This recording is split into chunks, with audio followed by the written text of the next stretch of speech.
De nuevo, ahora sí estamos listos para comenzar con la última actividad académica que forma parte de este ciclo de conferencias, la evolución biológica, enseñanza y divulgación, que se organizó aquí en la Facultad de Ciencia como un homenaje a la doctora Heréndira Álvarez Pérez. En la semana hemos tenido 3 días bastante agitados e interesantes, de exposiciones muy interesantes, y este pues es el último evento que forma parte de esta serie de pláticas y de seminarios. Entonces, como ustedes ya saben, la mesa de discusión de hoy se llama ¿Es necesaria una nueva teoría de la evolución? Y bueno, pues ustedes saben que la evolución es un tema sumamente complejo y diverso, ¿no? Desde que Darwin escribió... Wow. Ese fue Dios que... Ese no sé quién haya sido, tal vez Darwin quería decir algo. Pues los estudios sobre evolución son extremadamente diversos, ¿no? Hacia el inicio del siglo pasado, digamos que en la primera mitad, pues varios investigadores se reunieron para tratar de darle coherencia a todas estas distintas disciplinas que estaban contenidas en la evolución y desarrollaron lo que se conoce como la síntesis moderna en evolución, ¿no? Que seguramente ustedes ya saben cuáles son los postulados básicos de la síntesis, que básicamente hablan sobre un papel preponderante de la selección natural como una fuerza que dirige y una fuerza creativa, y que, bueno, esta selección natural es fundamental, que los genes constituyen el único sistema de herencia, que la variación genética es al azar, que la evolución es gradual y varias otras cosas, ¿no? Como que la macroevolución es simplemente la microevolución por mucho tiempo, o ocurría por mucho tiempo, y un énfasis muy grande en la importancia de los genes, ¿no? Entonces digamos que esto le dio cierta coherencia a la evolución, a los estudios sobre evolución, pero muchas cosas han pasado en los últimos años, ¿no? Se han desarrollado muchísimas disciplinas y esto ha llevado a preguntarse qué también estamos o qué tanto estamos de acuerdo con lo que se propuso hace pues ya un buen rato. Entonces, para discutir acerca de estos temas, tenemos aquí en esta mesa de discusión a varios de los profesores que ustedes han tenido en la carrera de biología. Todos ellos son muy reconocidos y queridos por ustedes. Yo sé que son profesores muy, muy estimados acá. Y bueno, pues va a ser un ejercicio muy, muy interesante, ¿no? Entonces voy a empezar a presentarlos. Bueno, primero me presento yo. Yo soy Alejandro Ceguera, trabajo en el Instituto de Biología, acá cerca del Jardín Botánico, y eventualmente doy clases aquí en la facultad, pero solo de sistemática, ¿no? Yo no sé si hay por ahí alguno de mis alumnos, como que no reconozco a nadie, pero bueno, nunca he dado clase de evolución y todos estos aspectos de historia y filosofía de la biología y asuntos así. Entonces voy a empezar a presentar al doctor Vladimir Cachón. Él estudió biología aquí en la Facultad de Ciencias y realizó el doctorado con especialidad en biología evolutiva y en historia y filosofía de la ciencia, bajo la tutoría de la doctora Ana Barahona. Tiene pues muchos trabajos publicados, tiene un libro que gira en torno al debate de la teoría del equilibrio puntuado y el neodarwinismo, y otros varios artículos en otro tipo de revistas, ¿no?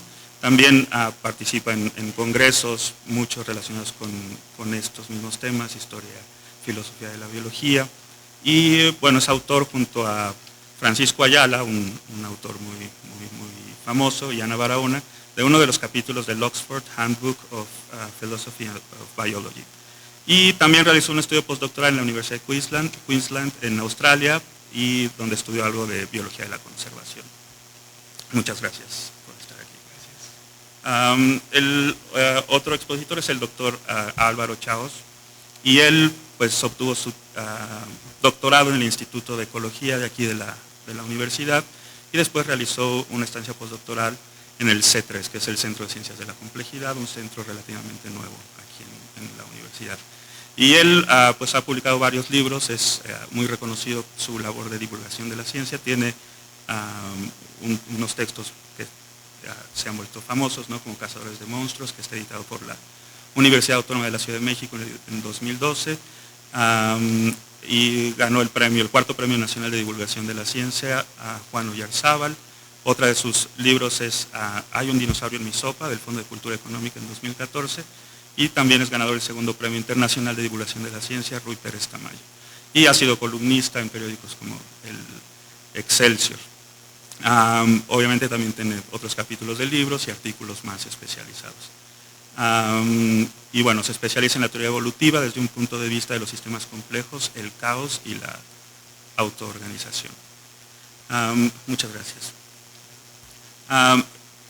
El doctor Carlos Ochoa, que está sentado aquí a mi lado, él obtuvo el doctorado por el Instituto de Investigaciones Filosóficas de la UNAM y después realizó un postdoctorado en la Universidad de Valencia, en el Instituto Cabanillas de Biodiversidad y Biología Evolutiva. Él también tiene una amplia obra publicada, particularmente 3 libros que se han vuelto muy famosos y populares aquí en la facultad y entre la gente interesada en el tema. 2 de ellos son en autoría con Ana Barahona. Uno de ellos es Forma versus Función, Historia de la Homología y la Analogía. Otro de los libros es El lejano de la morfología, de la homología a la homoplasia, Historia, Debates y Evolución. Y el más reciente, que él es el autor único, es El eclipse del antidarwinismo, la historia detrás de la síntesis moderna. Y bueno, también tiene muchas actividades como divulgador de la ciencia. Muchas gracias, Carlos.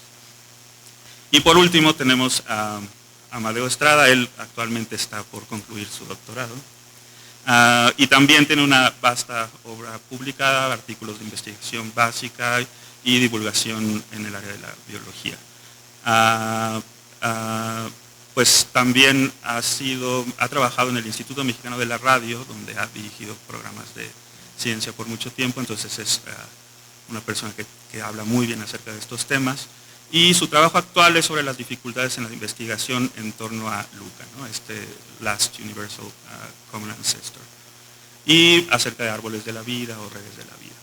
Entonces, bueno, como ya saben, tenemos un grupo de personas muy preparadas y con muchas ganas de discutir acerca de algunos temas que les voy a explicar a continuación. Entonces, brevemente les voy a platicar cómo está organizado este encuentro o esta mesa. Primero vamos a tener una sesión en la que vamos a hablar, o ellos más bien van a discutir acerca de 3 temas muy generales, ¿no? Tratamos de englobar muchas de las discusiones que hay actualmente en 3 temas muy generales. El primero es en torno a la importancia que tiene la selección natural en las explicaciones evolutivas actuales. Ese será el primer tema.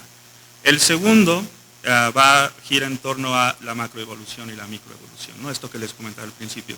¿Es la macroevolución solamente la acumulación de fenómenos o de causas microevolutivas?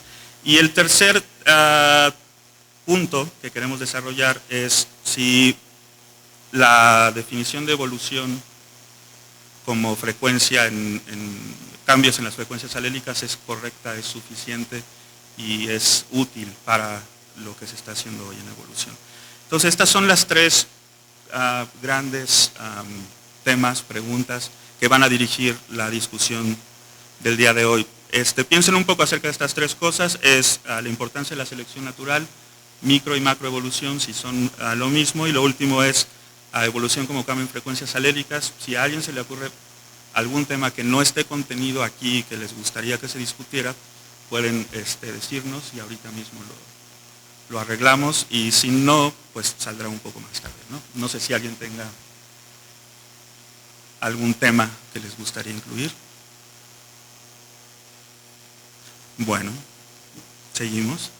Entonces, la idea es que vamos a discutir acerca de estos 3 temas principales, más o menos por 1 hora. No tenemos un orden de participación. Van a estar interactuando y intercambiando puntos de vista. Y después vamos a tener una parte de unos 20 minutos, dependiendo cómo se ponga la discusión, en la que ustedes van a poder preguntar y dar alguna breve opinión acerca de los temas que se tratan aquí, y esperamos que haya mucha comunicación entre ustedes y ellos que están sentados de esta parte, de este lado de la mesa. Después intentaremos hacer una especie de conclusiones hasta donde podamos llegar, y ahí tocaremos un tema que es el que le da nombre a esta mesa redonda, que es necesaria una nueva teoría de la evolución, ¿no? Es necesario que nos sentemos de nuevo todos a redefinir esto o no. Entonces ahí cada quien hablará de esto, ¿no? Y después tendremos algunas palabras finales y creo que estaríamos listos para terminar la semana. Entonces, pues adelante, pues les decía que me gustaría que empezáramos hablando de la selección natural, ¿no? Qué tan importante es para la investigación en evolución ahora y es tan importante como se pensaba antes. Y adelante, ¿quién quiere tomar la palabra? Carlos.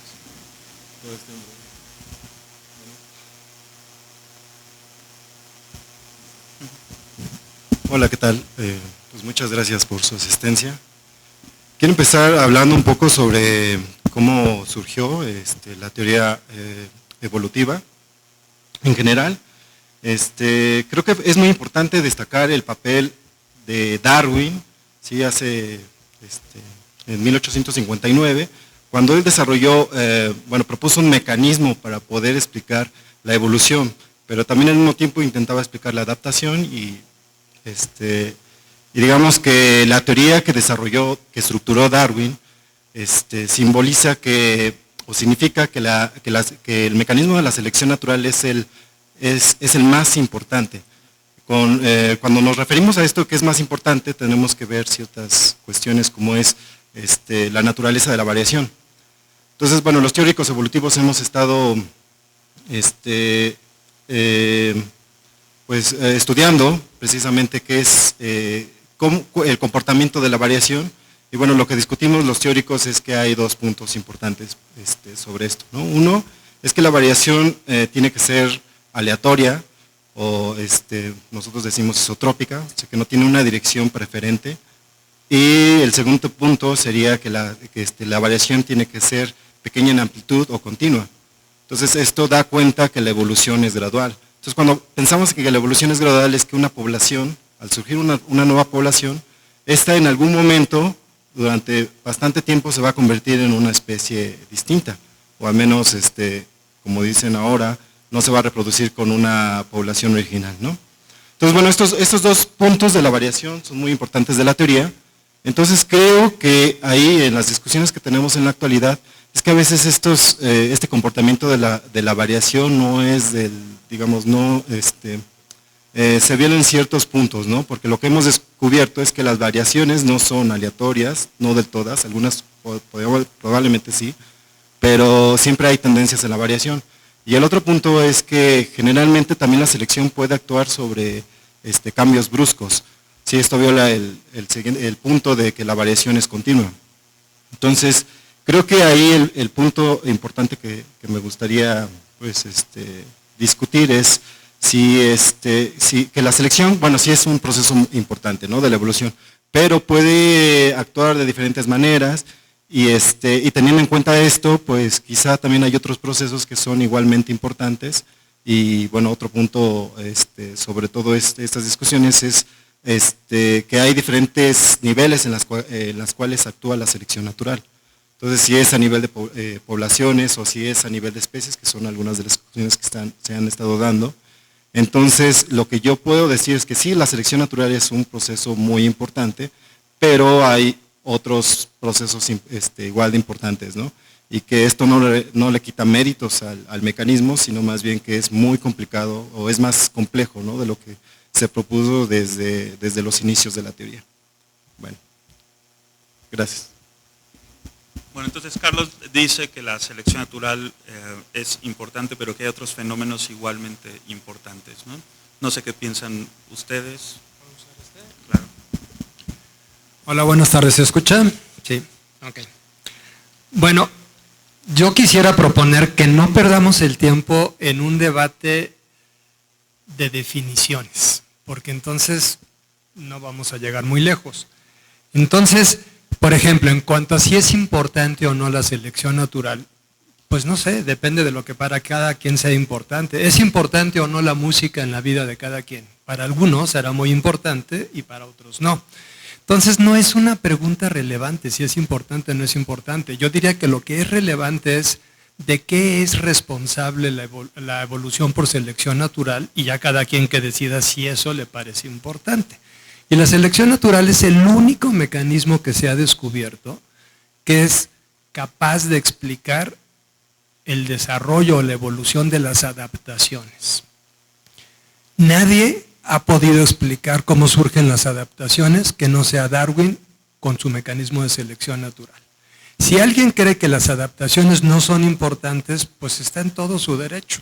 Solo que incluso quien crea eso no estaría sentado aquí si no fuera por las adaptaciones que lo mantienen vivo.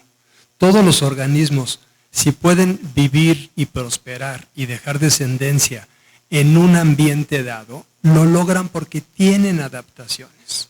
Para algunos de nosotros eso es importante.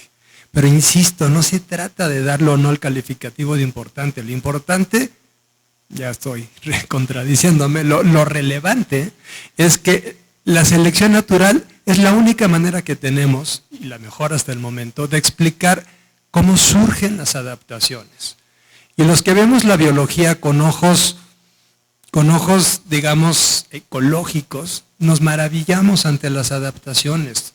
Los organismos prosperan, como ya dije, y tienen éxito en un nicho ecológico porque tienen adaptaciones. Eso no quiere decir que todos los caracteres de un organismo sean adaptaciones. El primero que dijo que eso no podía ser es Darwin. No todas las características de un organismo vivo son adaptaciones, pero aquellas que le permiten sobrevivir sí que lo son. Bueno, eso en cuanto a la importancia de la adaptación. Ahora, en cuanto a que la variación tiene que ser continua, no es cierto. Esa es una discusión superada desde el siglo XIX. Mal haríamos en el siglo XXI en regresar a una discusión más que superada. ¿La variación es continua? Pues sí, ¿no? O sea, es discontinua desde el momento en que son genes que cambian. Y cada gen es discontinuo, son moléculas separadas. Desde ese punto de vista es discontinuo. A lo que se refería Darwin cuando decía que era continua es que al efecto en el fenotipo suele ser continuo. ¿Por qué? Porque en la época de Darwin se creía que había la posibilidad de evolucionar casi en un solo brinco. A esas macromutaciones le llamaban sports. Darwin estaba en contra de los sports. ¿Por qué? Porque algo que cambia radicalmente el fenotipo tiene poca probabilidad de ser adaptativo. Aún así, sabemos que hay variaciones muy radicales, variaciones que son evidentemente discontinuas. Cuando una planta hace poliploidía, lo hace de una generación a otra. Y de una generación a otra logra aislamiento genético y puede tener la forma de las hojas, del fruto y otros caracteres completamente distinto que las plantas parentales. Entonces, claro que sí existen variaciones discontinuas, pero esas variaciones, incluso las discontinuas, se deben a cambios genéticos que desde el punto de vista de que son los genes los responsables, podríamos decir que son pequeñas variaciones. A eso es a lo que se refería Darwin. Y por último, si los cambios son graduales. Esa es una pregunta que tiene bastantes implicaciones, porque nuevamente depende qué entiendo yo como gradual. Si como gradual entiendo que los cambios son muy poco a poquito y que un ala se va extendiendo milímetro por milímetro, o que los caballos primitivos desde el Iracotherium hasta los caballos actuales fueron elevando su talla milímetro a milímetro, bueno, si ese es nuestro concepto de gradualismo, no, la evolución no es gradual. Y no hay ningún darwinista que se desgarraría las vestiduras por un concepto tan absurdo. ¿En qué sentido sí es gradual la evolución desde el punto de vista de los que defendemos la teoría actual? En el sentido de que es poblacional. Aunque surja un individuo que es radicalmente distinto que sus padres, la población, que es la unidad evolutiva, no va a poder transformarse en una nueva especie más que gradualmente. ¿Por qué? Porque ese individuo no va a poder esparcir sus genes por la población más que a través de sucesivas generaciones. Y eso sí tiene éxito, y solo tendrá éxito si la selección natural lo ayuda dándole una ventaja reproductiva. Entonces, desde el punto de vista de cómo se transmite en una población un cambio, siempre es gradual la evolución. Salvo que pensemos que las poblaciones no son la unidad evolutiva. Y creo que un poco va por ahí el debate real. Sospecho que en esta mesa hay quienes creen que la población no es la unidad evolutiva. Y eso sí es algo que podríamos discutir más y quizá no tan fácilmente llegar a un acuerdo.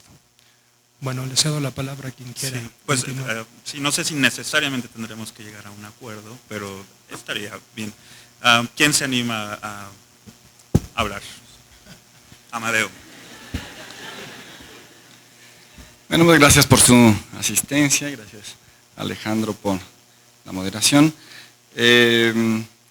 Si la pregunta de la relevancia es sobre la relevancia de la selección natural hoy en día, me parece que hoy en día la selección natural resuelve muchas cosas que ya eran preguntas válidas y que era la postura del siglo XIX en Darwin, que no es la misma postura de lo que viene después con los darwinistas. Es decir, la selección natural sigue siendo la mejor explicación que tenemos para adaptaciones que se van construyendo de manera gradual. Para eso es una espléndida explicación. No es una explicación para saltos, no es una explicación para caracteres no adaptativos. Todo eso son también preguntas evolutivas y también son preguntas válidas y interesantísimas, y a eso se le dedica una muy buena parte de la biología. Pero esa es una idea muy similar a la que ya tenía Darwin. Darwin pensaba que estaba haciendo una teoría de evolución dentro de la cual había una teoría de selección natural que explicaba eso, muy acotadamente, adaptaciones producidas gradualmente. Los darwinistas, es decir, Wallace sobre todo, convirtieron eso en un extremismo, en donde todo carácter evolutivo, todo carácter de cualquier ser vivo debía de ser adaptativo y por lo tanto debía ser por selección natural. La síntesis evolutiva está muy fuertemente basada o influenciada en lo que hizo Wallace, mucho más que en Darwin. Por lo tanto tiene esta influencia de buscar defender que la selección natural es la gran fuerza evolutiva, si no es que la única. Claro, en la síntesis también se agrega la deriva génica para todo lo que no explica la selección natural. Para la gente de nuestras generaciones, cuando estudiábamos, por ejemplo, en el Instituto de Ecología, la pregunta principal, lo que se defendía, era: aquí nos dedicamos a demostrar que la selección natural es la gran fuerza evolutiva. Creo que ese momento ya pasó, es muy distinto lo que pensamos hoy en día. No creo que sea una pregunta ni siquiera muy relevante, pero sigue siendo una magnífica explicación para las adaptaciones. Algo que apunto que no estoy de acuerdo con lo que dijo Carlos, es que decía, se ha descubierto que las variaciones no son aleatorias. Eso no se ha descubierto. Algunas variaciones, sobre todo grandes, si es a lo que te referías, efectivamente no vemos que sean aleatorias, pero no hemos descubierto que las variaciones no sean aleatorias. Esa es una gran pregunta que seguimos formulándonos y que por el momento no tiene respuesta clara. Y para Darwin no todas las variaciones son multidireccionales, que no isotrópicas, no son multidireccionales, ni son de acumulación gradual. Para Darwin hay variaciones grandes y hay variaciones pequeñas. Las variaciones grandes son direccionales y las variaciones pequeñas son multidireccionales y de acumulación gradual. Entonces, una acotación sobre lo anterior y esa es mi postura. Sí, no sé si Carlos quiere responder eso directamente o tú quieres tomar. Ok, entonces Álvaro. Hola, ¿qué tal? Sí, yo quiero responder, bueno, antes de que Carlos entre, pues en realidad, ahora sí voy a discrepar con los tres, por eso quiero entrar antes que Carlos. A ver, estoy de acuerdo con muchas cosas de las que menciona, la selección natural explica muy bien la adaptación. Bueno, sí lo hace. ¿En qué términos? Yo diría que en términos muy ad hoc, ese es el problema. Pero bueno, quizá esas discusiones son más ¿cómo decir?, más detalladas para, ya que entremos más en calor, quizá entremos ahí. Quizá empezar con la generalidad de lo que yo criticaría de la selección. El primer concepto general que estamos tratando aquí ahorita era la importancia de la selección natural, y todos están de acuerdo en que es importante, muy importante. Yo ahí sí discrepo con todos, y a mí me parece que la selección natural no es una fuerza evolutiva importante. ¿Cuáles son, en qué razonamientos me baso? Bueno, y evidencias. Uno de ellos es que la selección natural es la base de la teoría de Darwin y la base de la teoría de la síntesis. Una teoría evolutiva que no explica la generación de las variaciones es una teoría muy coja. Podremos criticar a Lamarck lo que queramos, pero la única teoría, quizá refutada, como ustedes quieran, pero la única teoría que explica el origen y el destino de las variaciones es de Lamarck, ninguna otra. Y ahí va mi crítica. La teoría de Darwin y la teoría de la síntesis no hacen eso, nunca especifican, nunca se meten, ni siquiera tratan de hacerlo, que esa es la otra crítica, porque el no saber quizá no es una crítica, pero no se enfocan en el origen de la variación. Darwin, cuando empieza a hablar en su libro sobre el origen de las especies, él dice que en los primeros capítulos, que sí hay leyes de la variación, sí las hay, sí hay leyes del crecimiento, sí hay cosas allí. Pero dice, no entiendo qué pasa con esto. Entonces ya un momento en que está configurado el organismo maduro, adulto, ahí, nos va a decir cuál va a ser el destino de estas configuraciones. Si yo soy rápido para escapar de los leones, me va a ir bien, sobreviviré y tendré hijos. Si no lo hago, entonces no lo haré. Pero el origen de por qué soy más rápido que otro no viene explicado allí. Y entonces Darwin hace un razonamiento muy circular, en donde dice, bueno, pues el rápido tendrá hijos rápidos. ¡Ey! Híjole, no lo sé, quién sabe. Depende con quién se mezcló. Hay muchos problemas ahí en el origen de la variación. Y Darwin ni siquiera los toca, porque es más, se lo brinca. Esa es una crítica que yo le hago a Darwin y una crítica que le hago a la síntesis. Más a la síntesis quizá porque Darwin siquiera tiene la honestidad de decirlo, yo no lo sé. Hay leyes, no me voy a meter ahí. Bueno, la síntesis ni siquiera hace eso, o lo deja ahí como bueno, sí, tenemos restricciones y a restricciones le llama todo. Entonces, ese es el primer problema que tengo con la selección natural. No explica la variación. Entonces, una teoría que no me explique la variación y que no intente indagar allí, porque ni siquiera lo hace, pues para mí tiene un montón de problemas ya filosóficamente. Y la otra son las evidencias que existen cuando uno... la única prueba de evolución que hay es selección artificial, así en general. Hay otras pruebas puntuales, ¿no?, como la resistencia a los antibióticos y otras cosas, pero la selección artificial es la única prueba que tenemos como conjunto de que la evolución sucede. De hecho, eso es el gran problema de Wallace. Wallace no la mete, y ahí está el gran problema que Amadeo y yo criticamos siempre, que Wallace es el villano de esto. Pero cuando uno ve no le voy a llamar especies para que no todos se hagan una idea que todo el mundo parece que estemos hablando de lo mismo y no, pero piensen en los canes o en los osos, el prototipo can, el prototipo oso o algo así, piensen en un prototipo. O váyanse a los perros, que los perros es quizá el mejor ejemplo o el ejemplo más difícil que tenemos nosotros, o sea, los que no apoyamos a la selección natural como fuerza importante de evolución.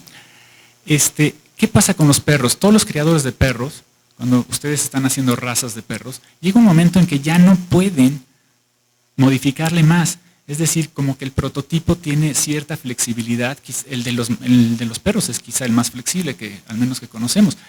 Entonces, empiezan a seleccionar características y llegan a un límite en donde ya no pueden hacerlo.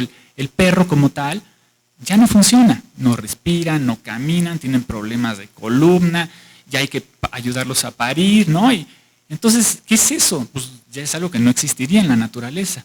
Pero lo que sí nos habla, como monstruos que son esos perritos, lo que sí nos habla es que hay un límite en donde el prototipo ya no puede ir más allá.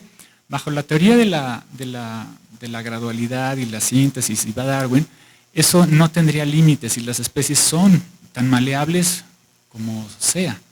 Entonces yo puedo partir de algo y gradualmente llevármelo a quién sabe dónde. Eso por evidencia que tenemos, no sucede. No es posible hacer eso. Claro, los ejemplos que nos pone Darwin es que yo tenía una vaca que daba 2 litros de leche y ahora tengo una vaca que da 10 litros de leche. Bueno, pero así me la puedo llevar a que dé no sé cuántos litros de leche. Y la otra es que si yo me pongo a mutar algo, por ejemplo en el laboratorio lo pongo siempre porque yo creo que es el laboratorio que más claro es lo que hacen en la facultad, se ponen a mutar moscas, ¿no? Y moscas, y moscas, y moscas, y moscas. Y siempre salen moscas, ¿no? O sea, siguen siendo moscas. En el momento en que esa mosca, pues de repente, gradualmente, porque también tiene que más o menos ser eso, pero de todas maneras no han mutado moscas y ha salido algo que no sea mosca. Siguen siendo moscas. Entonces, eso nos habla de una constricción del tipo que la teoría de la síntesis y Darwin sí habla de ella, pero no la toma en cuenta. Y la síntesis pues se hace pato por allí y dice, bueno, sí son restricciones, pero está bien. No nos explican eso y además van en contra de estas evidencias que tenemos claras. Porque además les pongo de ejemplo el perro, que el perro es muy flexible, pero váyanse con los leones o no sé, con otras especies. Van a ver que los límites hacia donde pueden modificar ese prototipo tienen límites. Para Darwin no los hay, para la síntesis no los hay. Entonces yo en principio criticaría esas dos situaciones, más de todo lo demás que podría, al azar, las mutaciones al azar, eso siempre que lo oigo me da pánico, porque siempre les platico, bueno, mutación ¿qué es? Cambio. Azar ¿qué es? Bueno, ahí nos metemos en un problema, pero ¿cómo qué es azar? ¿No? Entonces me dicen, no, pues ¿qué pasa sin razones? Entonces si pasa sin razones, ¿qué estoy estudiando? ¿Qué voy a hacer? ¿No? A ver, hago mutaciones y mutaciones, no, es que no hay razón de ellas. Bueno, entonces, ¿para qué las muto? ¿Qué quiero averiguar? Lo que quiero averiguar es alguna pauta, algún canon. Y si quiero averiguar una pauta o un canon, entonces si hay una regla allí detrás. Y si hay una regla ahí detrás, no uso la palabra azar. O si la uso, quiere decir que desconozco las reglas. Ese es un problema de la biología que utilizamos la palabra azar. Deberíamos de utilizar necesidad y contingencia. Y ya, las mutaciones son contingentes, sí, bueno, pues entonces no las estudio. ¿Para qué? Son necesarias, bueno, entonces sí las estudio para ver la regla. Pero eso de la mutación al azar así, es un concepto tan vacío como ilógico. Ahora, ya ya tendremos sí, más espacio. Hay que darle espacio a los demás. Gracias. Sí, Vladimir. Álvaro y yo compartimos grupos de evolución, lo cual es todo un tour así para nuestros alumnos, porque es así como, no sé, como estar en el cielo y en el infierno al mismo tiempo, pero yo les digo que eso es bueno, es pedagógico, porque así van a aprender a cuestionar todo. Ahorita van a ver un ejemplo de cómo se confunden nuestros alumnos. Por ejemplo,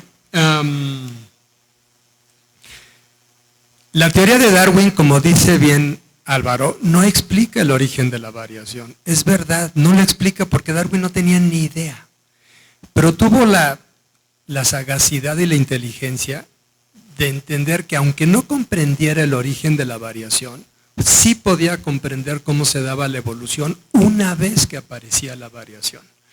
Eso en ciencia, en filosofía de la ciencia se llama tratar un concepto como una caja negra. Es decir, no sabemos lo que ocurre adentro de la caja, pero sabemos qué es lo que sale de la caja. Y podemos empezar a teorizar a partir de lo que sale. Ciertamente todavía nos falta aprender mucho sobre cómo surgen específicamente algunas variaciones. Pero la teoría de Darwin no es un gramo menos buena porque él no haya sido capaz de comprender el origen de la variación. Pensar eso es tan absurdo como decir que la teoría heliocéntrica de Copérnico es malísima, porque el bobo de Copérnico nunca habló del Big Bang, nunca habló del origen del universo.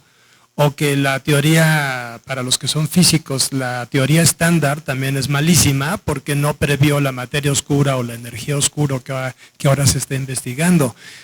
O que Newton era un burro porque no sabía de la relatividad. Pues no, o sea, las teorías pueden ser muy buenas para lo que explican y no tienen que explicar la totalidad del universo. El que quiera tener la explicación completa de todo en una teoría, que se meta a una religión. Ahí son perfectos para explicar todo desde el inicio, no sé si de la mejor manera, pero explican todo.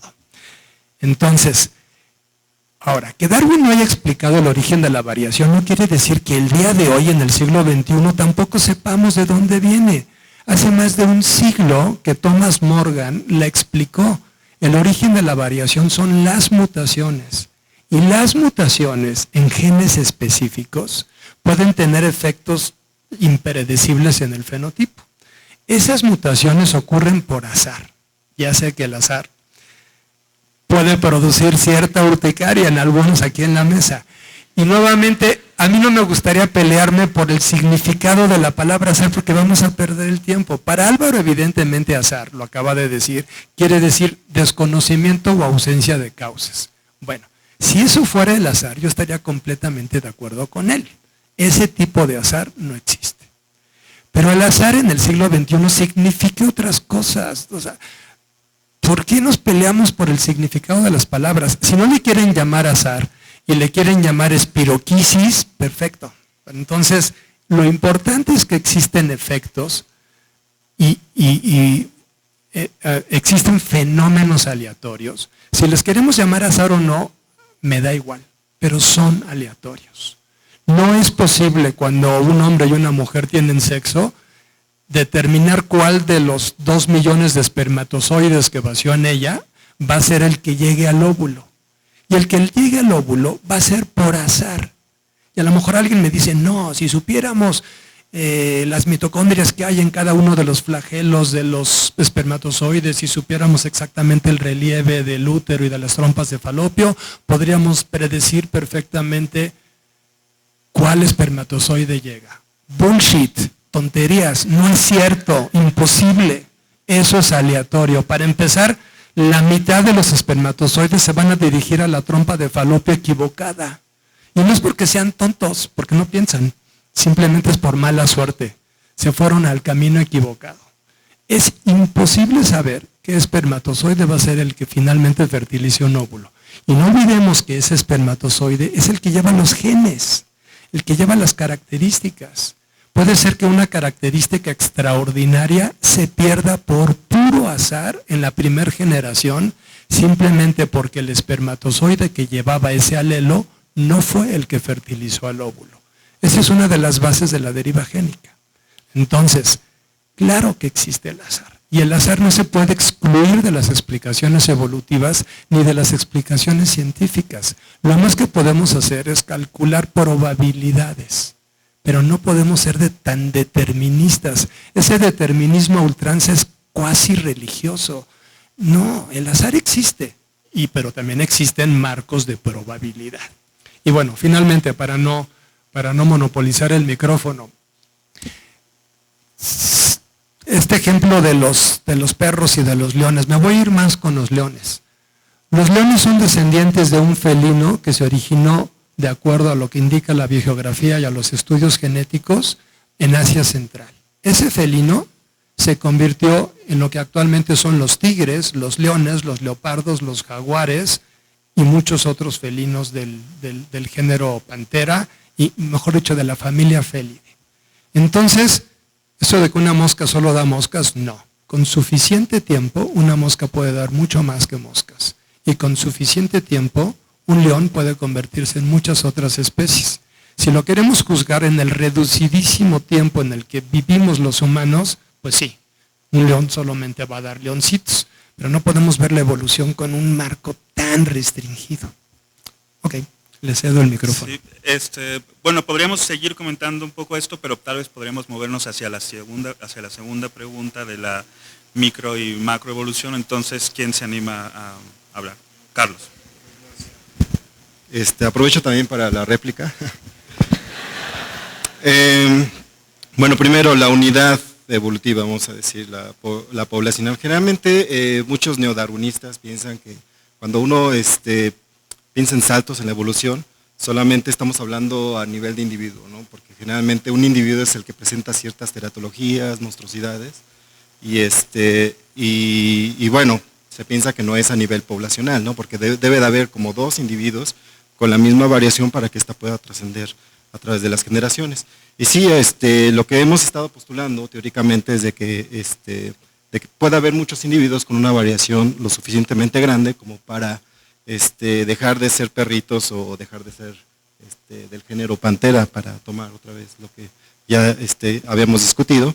Y creo que eso también se une un poco a esta pregunta si los procesos microevolutivos son suficientes para explicar la macroevolución. Para mi punto de vista, la macroevolución es un fenómeno totalmente distinto de la microevolución, y ahí es donde siempre vamos a discrepar, ¿no?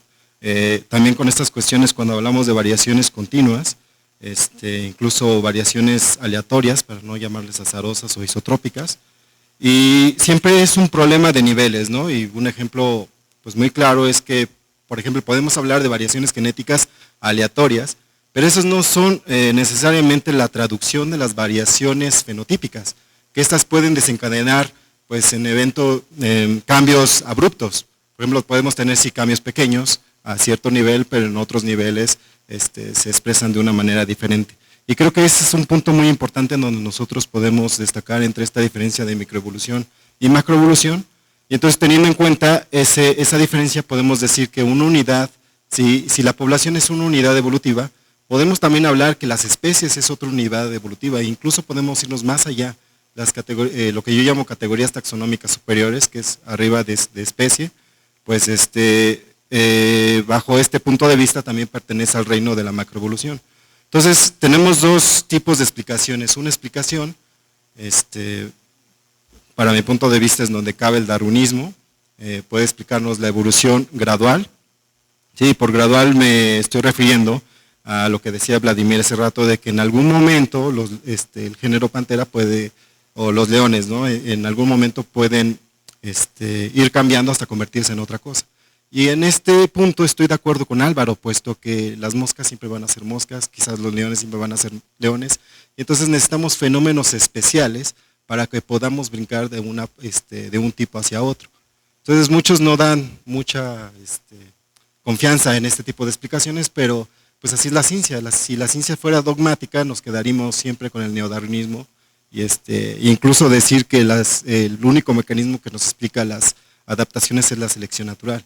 Pero no necesariamente, de hecho tendremos que preguntarnos qué es exactamente a lo que nos referimos con adaptación, porque para mí es muy claro saber cuáles son estructuras que podemos decir funcionales, en cierto sentido tanto ambiental como fisiológico, y por otro punto, pues podemos decir que si la selección natural está involucrado en esos procesos, podemos también, lo que hemos constatado es que también hay otros procesos, exclusivamente, por ejemplo, del desarrollo, esto que le llaman Verbeek-Wood exaptaciones, pues pueden ser estructuras funcionales, pero cuyo origen, digamos, no es directamente, no está conectado con la selección natural.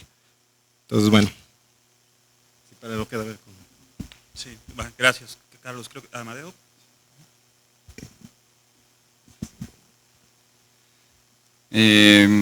Bueno, nada más aprovecho para redondear o dar mi postura sobre un tema que salió antes y rápidamente voy a lo de micro y macro.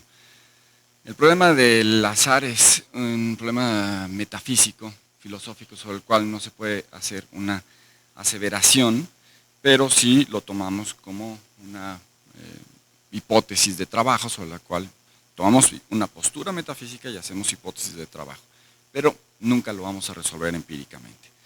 El otro asunto que quería redondear de antes es que Darwin efectivamente no explica el origen de la variación, como dice Álvaro, pero lo que sí hace, y es raro en la historia de la biología, desde luego es el primero del que sepamos que lo hace, y uno de los pocos que lo han hecho, hace una especie de taxonomía de las variaciones y las describe en términos de su magnitud, de su dirección y de su valor adaptativo. Ahora sí, sobre micro y macro, el concepto de la síntesis moderna de que toda la macroevolución responde a la microevolución es un dogma que efectivamente, con el mayor conocimiento que tenemos hoy en día sobre que hay cambios, por ejemplo, sobre los que hablaba Carlos, que son cambios en la regulación que producen grandes cambios, los que estudian en EvoDevo, incluso sobre los cuales teoriza autoorganización, pues son cambios que no responden a la microevolución, son cambios macroevolutivos de primera mano.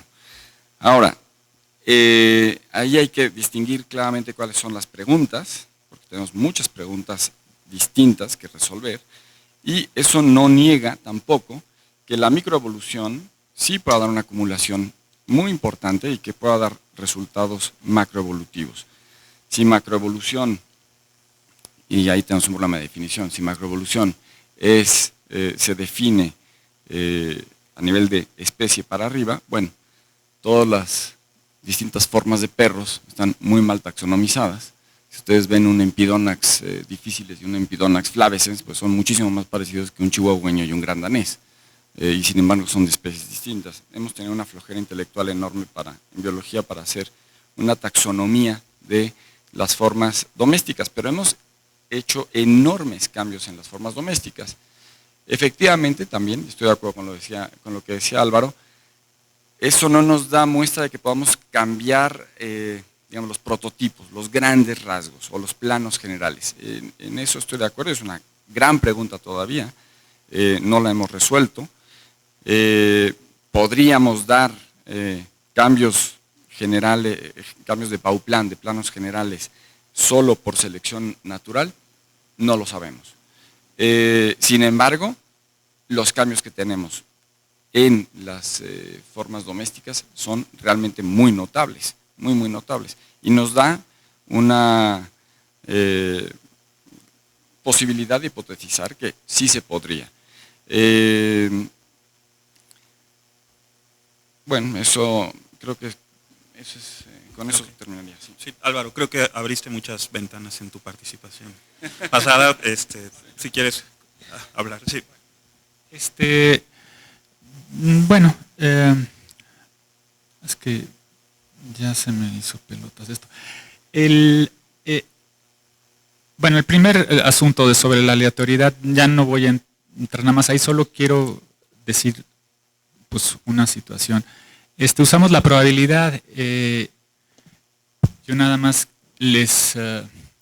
si el mundo no tuviese reglas, o sea, si el azar fuese en realidad contingencia, la probabilidad no nos serviría, porque todas esas probabilidades les ponemos límites de confianza, y entonces en realidad, ¿qué están pasando con eso? En realidad está pasando eso, que entre más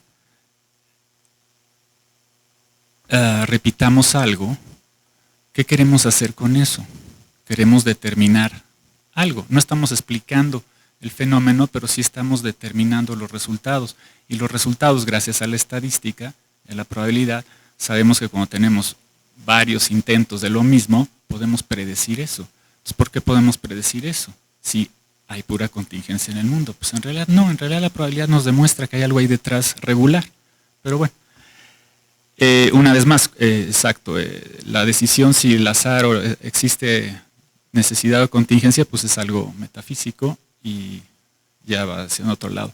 Ahora, sobre la micro y la macro, eso pues es el asunto cuando yo dije que las moscas pues siguen siendo moscas.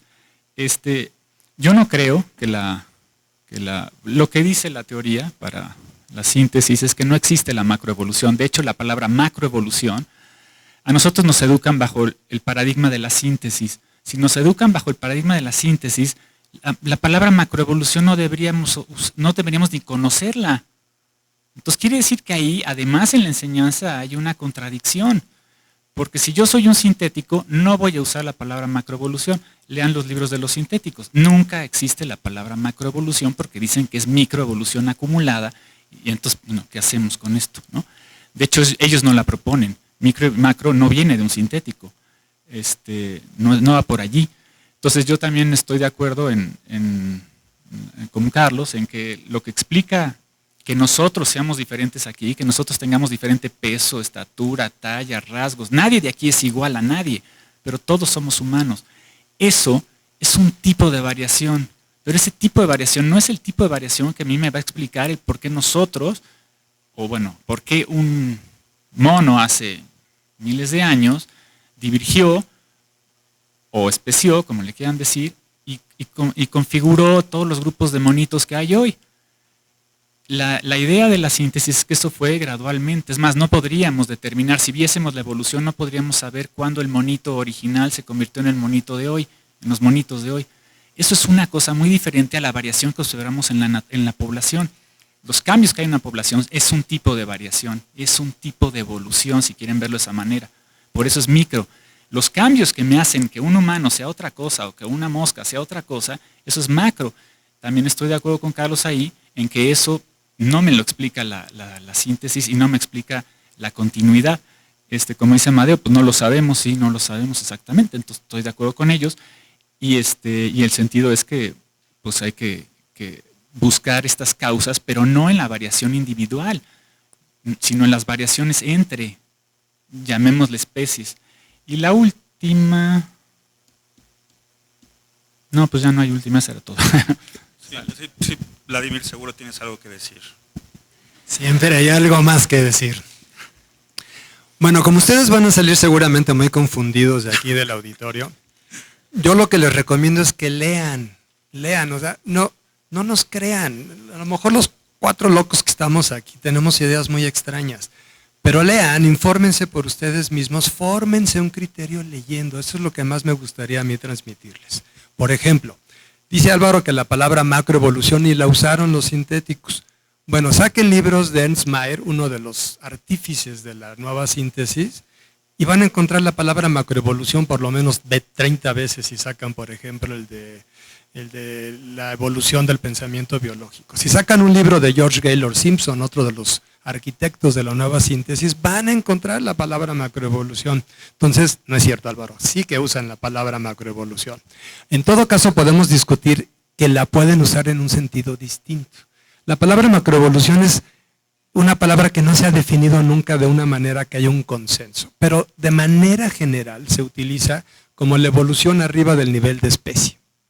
Vamos a dejarlo en ese nivel, pero podemos ponerlo el significado que ustedes quieran.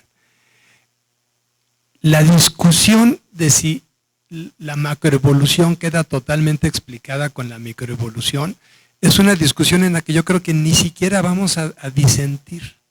Porque creo que todos en esta mesa estaríamos de acuerdo en que si la planteamos así, es decir, ¿la macroevolución se puede explicar completamente solo con microevolución? No, claro que no. Eso es como si dijéramos, ¿toda la biología se puede explicar solamente con química? No, afortunadamente hay eventos biológicos que son mucho más que química. ¿Por qué? Porque una característica de la vida, de la biología, es que hay eventos emergentes. A diferentes niveles de organización aparecen características y procesos nuevos que no pueden predecirse ni reducirse a los niveles inferiores. Entonces, en la macroevolución creo que nos estaremos totalmente de acuerdo, Carlos y yo. En la macroevolución hay fenómenos emergentes que no pueden predecirse ni explicarse solamente con la microevolución.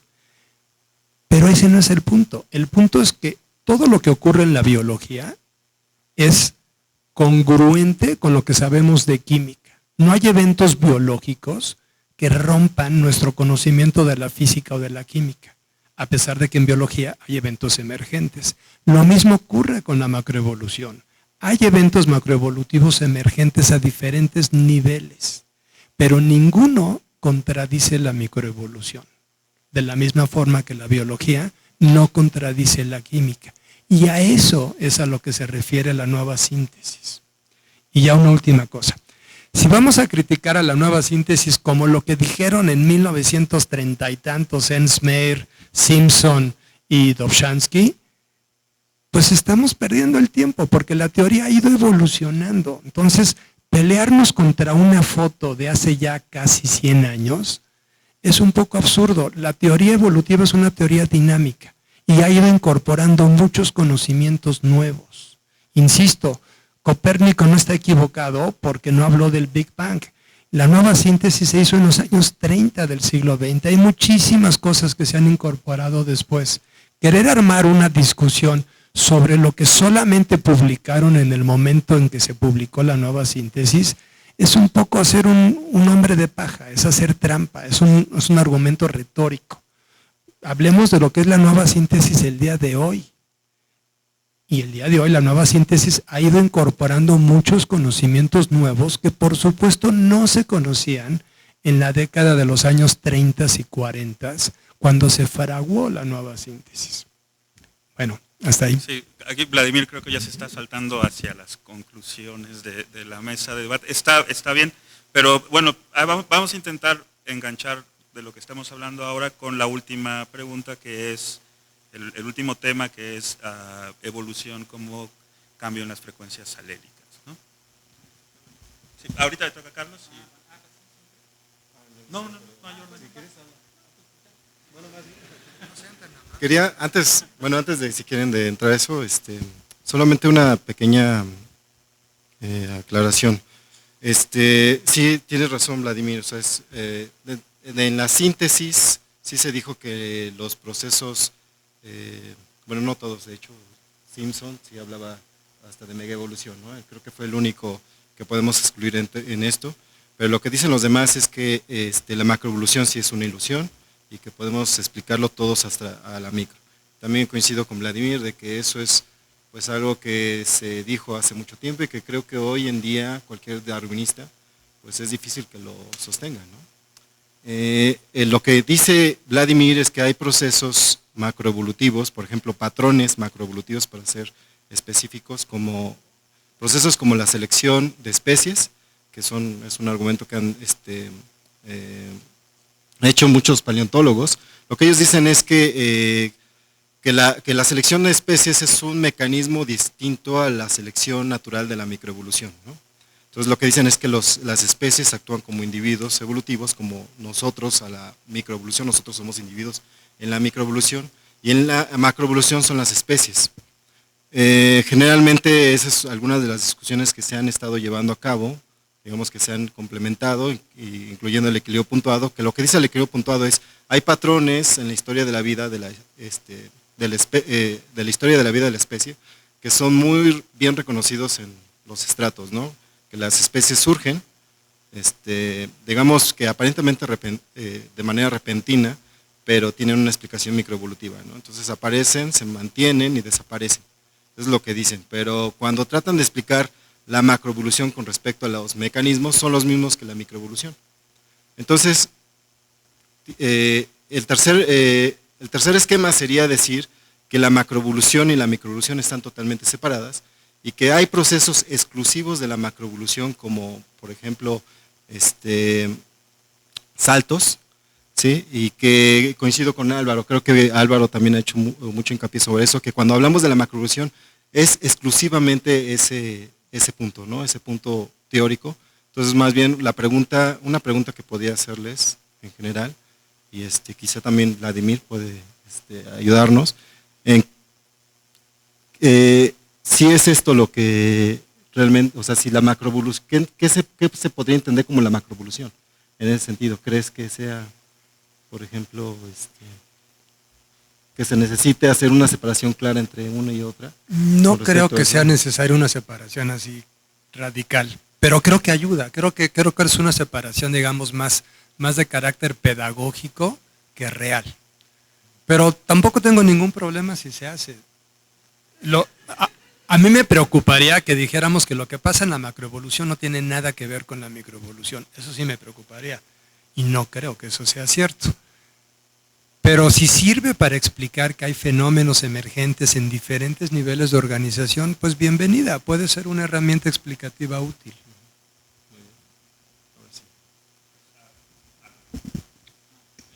Entonces ya no se habló de las frecuencias. Bueno, a ver, sobre la macro y micro. Cuando hablé de los sintéticos que no hablaban de macro, el solo origen, libro fundacional es Huxley, la síntesis moderna, ahí no habla de eso. Sin duda después hablan de eso los sintéticos, porque claro, entran en el problema ilógico, irracional, de definir macro. No tienen por qué definirla, pero si cuando ustedes se van y pervierten la palabra, entonces ahí sí empiezan a hablar de macro. Pero la palabra está pervertida y el proceso está pervertido.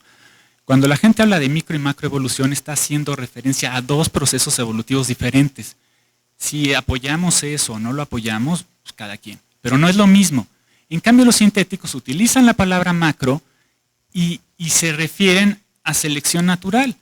Y nada más nos dicen siempre, no, es que la macro hay que esperar mucho tiempo para que se vea, porque entonces es a largo plazo. ¿A largo plazo qué? La micro, la selección. Entonces no tiene sentido de hablar de macro. Cuando los sintéticos hablan de macro, pervierten la palabra y no tienen idea de lo que están diciendo. Quieren justificar lo que en un momento primero llamó Filipchenko macro, y lo que se refiere Filipchenko es que yo tengo un plan de desarrollo, yo soy un can, y puedo ser perro, lobo, lo que sea, ¿no? Eso es micro, sigo siendo un perro. O sea, si ustedes ven un perro, un lobo, sigue siendo un can. A lo que se refiere Filipchenko es que esa cosa tiene que cambiar y nos hace un oso, por poner un ejemplo. Un oso no es un perro. Ustedes nunca van a confundir un oso con un perro. Son dos cosas diferentes. Nunca hemos visto esa transformación. La transformación que hemos visto, y ahí está el asunto, es la selección artificial.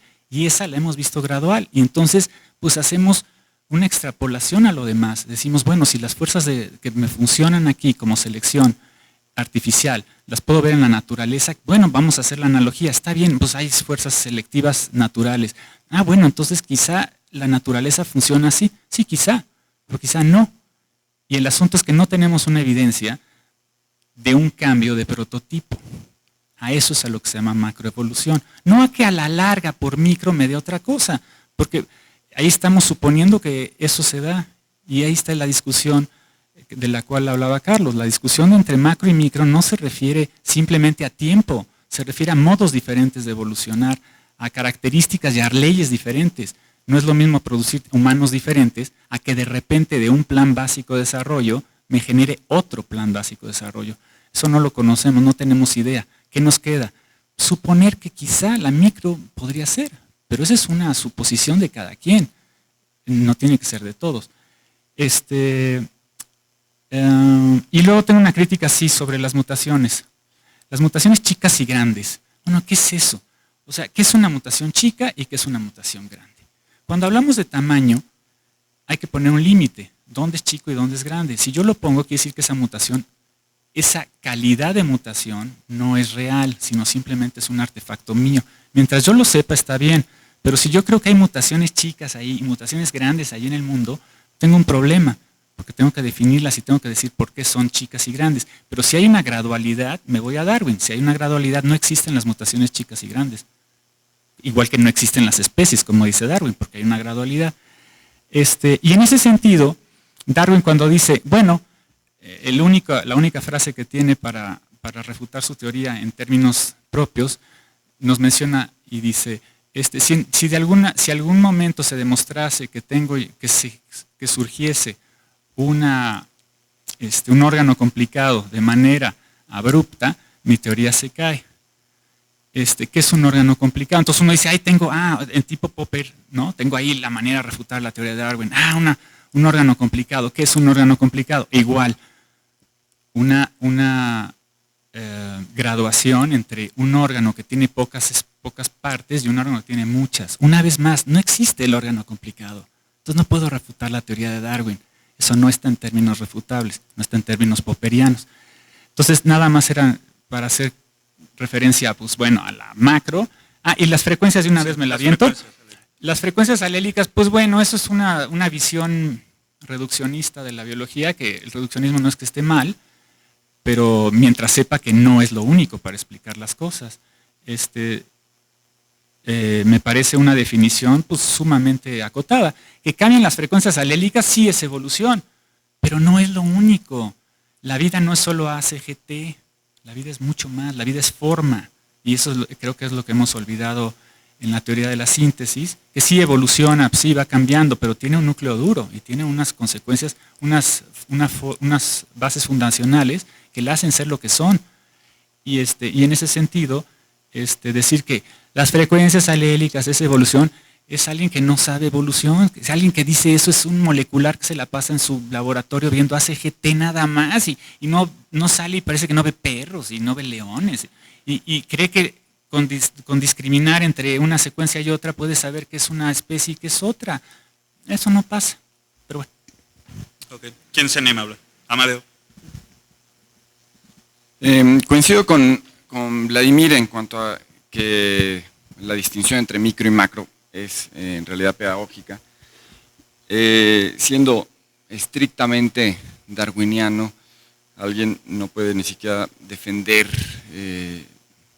la coherencia de las especies, es decir, si son continuos, como vamos a ver, cuándo aparece una especie, cuándo sigue siendo la misma, sería un continuo. Si la evolución tiene un componente gradual, simplemente con que tenga un componente gradual, ya la misma pregunta sobre las especies no tiene mayor sentido. Efectivamente, después se utiliza, tiempos posteriores se utiliza la idea de micro y macro, y sí genera un sinsentido, aunque estoy de acuerdo en que debe haber sido pedagógico. Yo sostengo que la manera de explicar los cambios macroevolutivos, o simplemente las formas nuevas, por no referirnos a las especies, tienen que ver tanto con acumulación gradual, como tenemos la evidencia en selección artificial, como con saltos. Les pongo un ejemplo. No hay manera de explicar de manera gradual un carácter que por cierto es adaptativo, que es el ala del murciélago. Es adaptativo, pero no hay manera de llegar a explicarla por gradualidad. Un poco de ala no permite volar. Sin embargo, sí es explicable por saltos y en una sola generación. Y sabemos ahora qué tipo de interacciones regulatorias tienen que ver con eso. De tal manera que hay distintas formas de llegar a cambios macroevolutivos.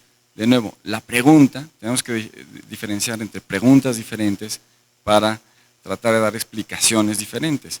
Ahí tenemos dos preguntas distintas, un carácter que es adaptativo y es a saltos, o un carácter que es adaptativo y es gradual. Tiene dos distintas respuestas, dos distintas explicaciones.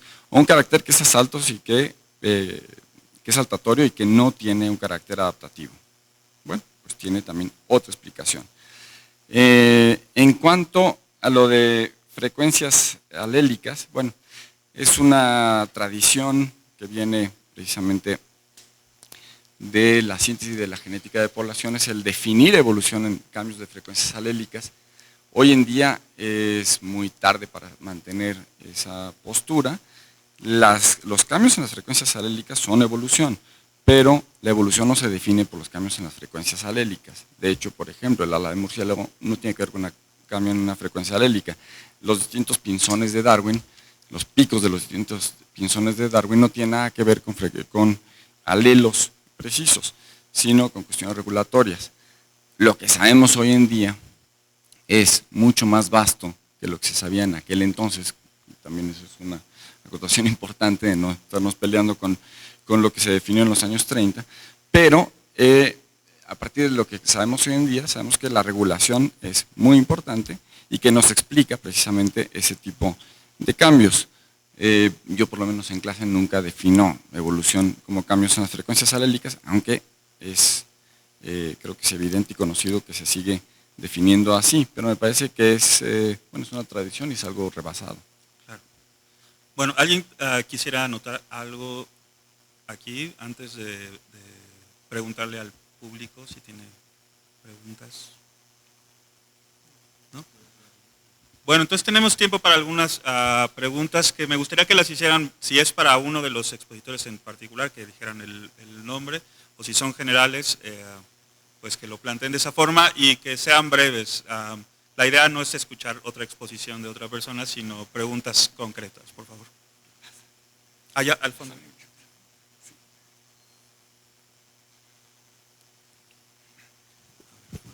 Bueno, hola, buenas tardes.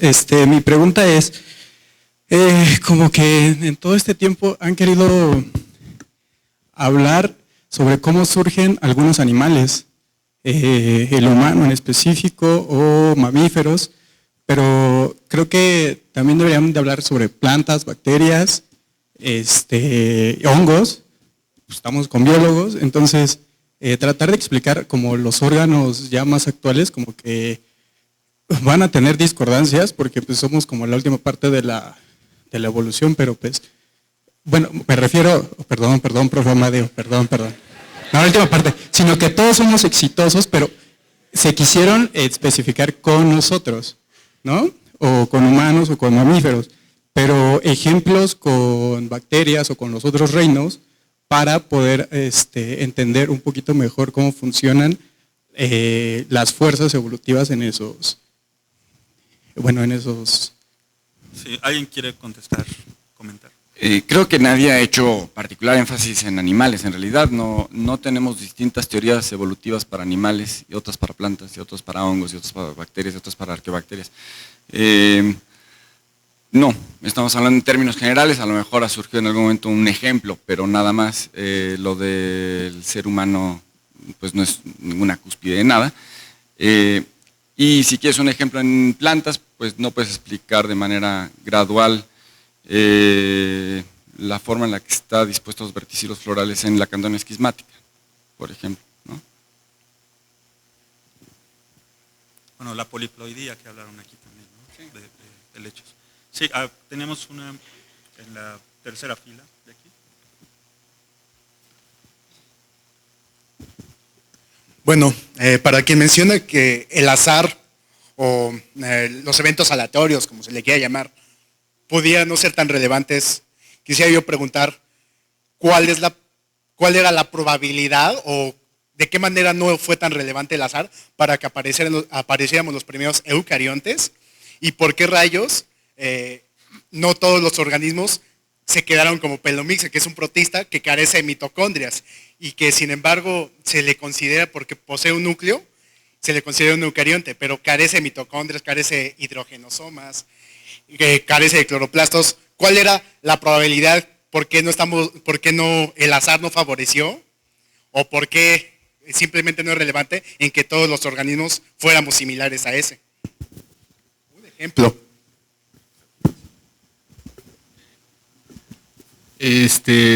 Tú estás invocando el azar como una explicación de que las cosas son diferentes por azar y dices, bueno, pues por azar sale esto, pues por azar. Pero ¿qué estás diciendo cuando dices eso?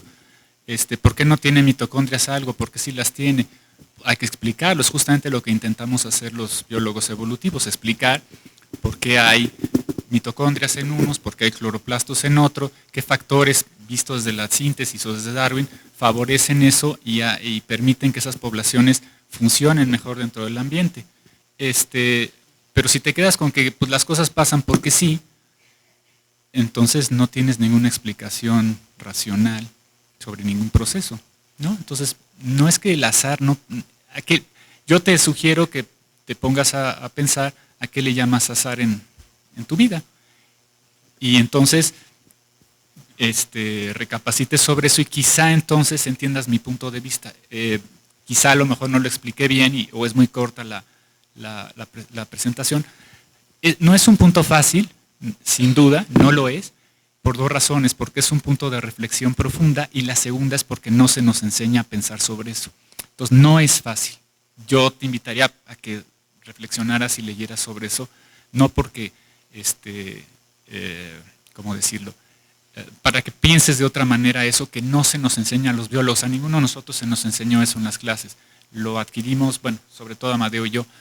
Bueno, la verdad no sé. No sé en el caso de Amadeo. Pero bueno, lo adquirimos por otras circunstancias, quizá por nuestro acercamiento a la filosofía y quizá por esa causa. Pero te invito a que leas un poquito de filosofía de la ciencia y un poquito sobre metafísica y ontología. Quizá eso te ayudaría a entender lo que nosotros queremos decir cuando no hay azar. Gracias. Ahora tenemos dos preguntas acá y después saltamos para allá y calma. Okay. Bueno, hola. Bueno, primero que nada quiero comentar, he tomado clases con algunos de ustedes. La verdad han sido muy buenas clases, muy interesantes. Y ya después de las lecturas que he hecho con ustedes y también otras externas, veo que, bueno, también creo que nunca se mencionaron algunos autores, por ejemplo, como Richard Lewontin, ¿no? Ahí me parece muy interesante el planteamiento que hace de entender a los organismos como esa interacción entre genética y ambiente. Y entonces lo que les pregunto, o lo que me gustaría saber es, ¿cuál es su postura y qué importancia le dan, por ejemplo, a estas teorías como la teoría de construcción de nicho y también la herencia ecológica, dado que actualmente se están generando también ciertas presiones de selección cuando se modifican ambientes de maneras drásticas, ¿no? Y esto, por ejemplo, al abordar temas quizás como de salud pública, viendo hacia virus, cómo se comportan algunos otros patógenos, creo que ahí es interesante ver cómo es que se puede dar este entendimiento de organismo y ambiente. Y hacia allá iría mi pregunta, ¿cuál es la relevancia de estas teorías de construcción de nicho y herencias ecológicas? Déjenme decir un par de cosas. Es que en los últimos meses he escuchado esto de construcción de nichos tan seguido que me empieza a dar un poco de urticaria y quiero como sacar un poco eso. ¿Qué quieren decir con construcción de nichos? O sea, hablan como si fuera un descubrimiento nuevo que pusiera en entredicho a lo que dijo Darwin. Les recomiendo el último libro que escribió Darwin, que lo venden aquí en la facultad, que se llama El papel de las lombrices en la generación del suelo. Darwin, como cuando ya era muy viejo, hacía todos los experimentos en su propia casa, en su invernadero, y ahí fue cuando escribió los libros sobre orquídeas, y el último que hizo fue este sobre las lombrices. Y en ese libro Darwin explica cómo las lombrices, al ir filtrando los minerales del suelo, cambia el medio ambiente en el que crecen las plantas y en el que las propias lombrices de las siguientes generaciones se van a enfrentar. Creo que eso es lo que quieren decir en la teoría de construcción de nichos. Solo quiero mostrarte que eso es tan antiguo como el propio Darwin. Y el primero que notó eso fue Darwin. Si quisiéramos hablar de otro neodarwinista, bueno, ya no de Darwin, sino de un neodarwinista muy reconocido, Richard Dawkins, aquí también en la facultad está el libro de El fenotipo extendido, ¿no? Donde entre los muchos ejemplos que da Dawkins, por ejemplo, está el de los castores. Cuando los castores construyen sus represas, cambian la ecología del lugar. Y eso altera y produce presiones de selección distintas, no solo para las demás especies, sino incluso para los mismos castores. Entonces, sí, claro que los seres vivos alteran el nicho ecológico en el que viven, algunos más que otros. Pero eso es cierto. Eso no significa más que nuevas presiones de selección. Las presiones de selección no solamente las causan los objetos físicos inanimados, sino que las demás especies y los demás individuos de la propia especie también causan presiones selectivas. Y solo quiero subrayar que eso que hoy pretenden nombrar selección de nichos como algo novedoso, tiene exactamente la edad de Darwin y fue descrito por Darwin. Entonces, no sé, un poco hay esta moda de llamarle a las cosas antiguas con nombres nuevos y sorprendernos. En esto no pensó Darwin. No, sí que lo pensó. Gracias, Vladimir. Tenemos preguntas. Pues yo lo que quería preguntar era básicamente estas conferencias son sobre la enseñanza de la biología evolutiva, ¿no? Bueno, la evolución biológica. Entonces, mi pregunta va enfocada en el sentido de que todos sabemos lo heterogéneos que son los cursos de evolución. Creo que es la materia que tiene más heterogeneidad en cuanto a lo que cada profesor enseña. Entonces, bueno, incluso entre ustedes, a pesar de que me parece que son los cursos que menos se enfocan en genética de poblaciones, pues son diferentes, ¿no? Entonces, ¿ustedes cómo creen que nos afecta a nosotros como biólogos en formación toda esta heterogeneidad y que a final de cuentas, pues, no vamos a poder abarcar todo, ¿no? Antes de pasárselo, yo espero que les sirva para cuestionarse y para leer más y para formarse ideas con su propio criterio. Ojalá les sirva para eso. Sí, yo también lo mismo, exactamente. Para que no te creas las cosas.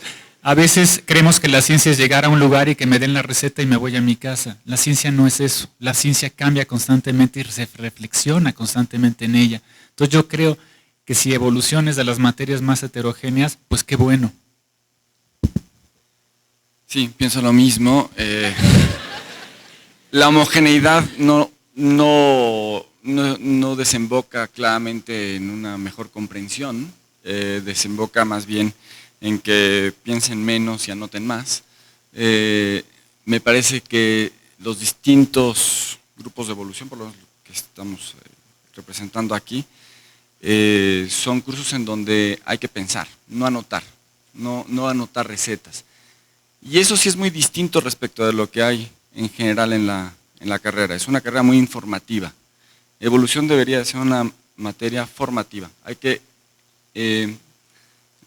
producir la reflexión y hay que enseñar a pensar en términos evolutivos Y para eso no hay un solo camino, hay muchos.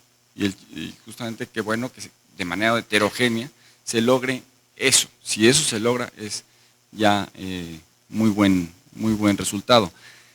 Un curso muy informativo nunca le va a ganar ni siquiera a Wikipedia, ¿sí? Por decir así, el nivel más básico de entrada a la información. Por lo tanto, es una carrera perdida. Oiga, es que no traté todos los temas. Bueno, ni modo. Pero ese tipo de datos que se aprenden mnemotécnicamente, en el mejor de los casos, o en el peor de los casos, pero generalmente se olvidan, ¿no?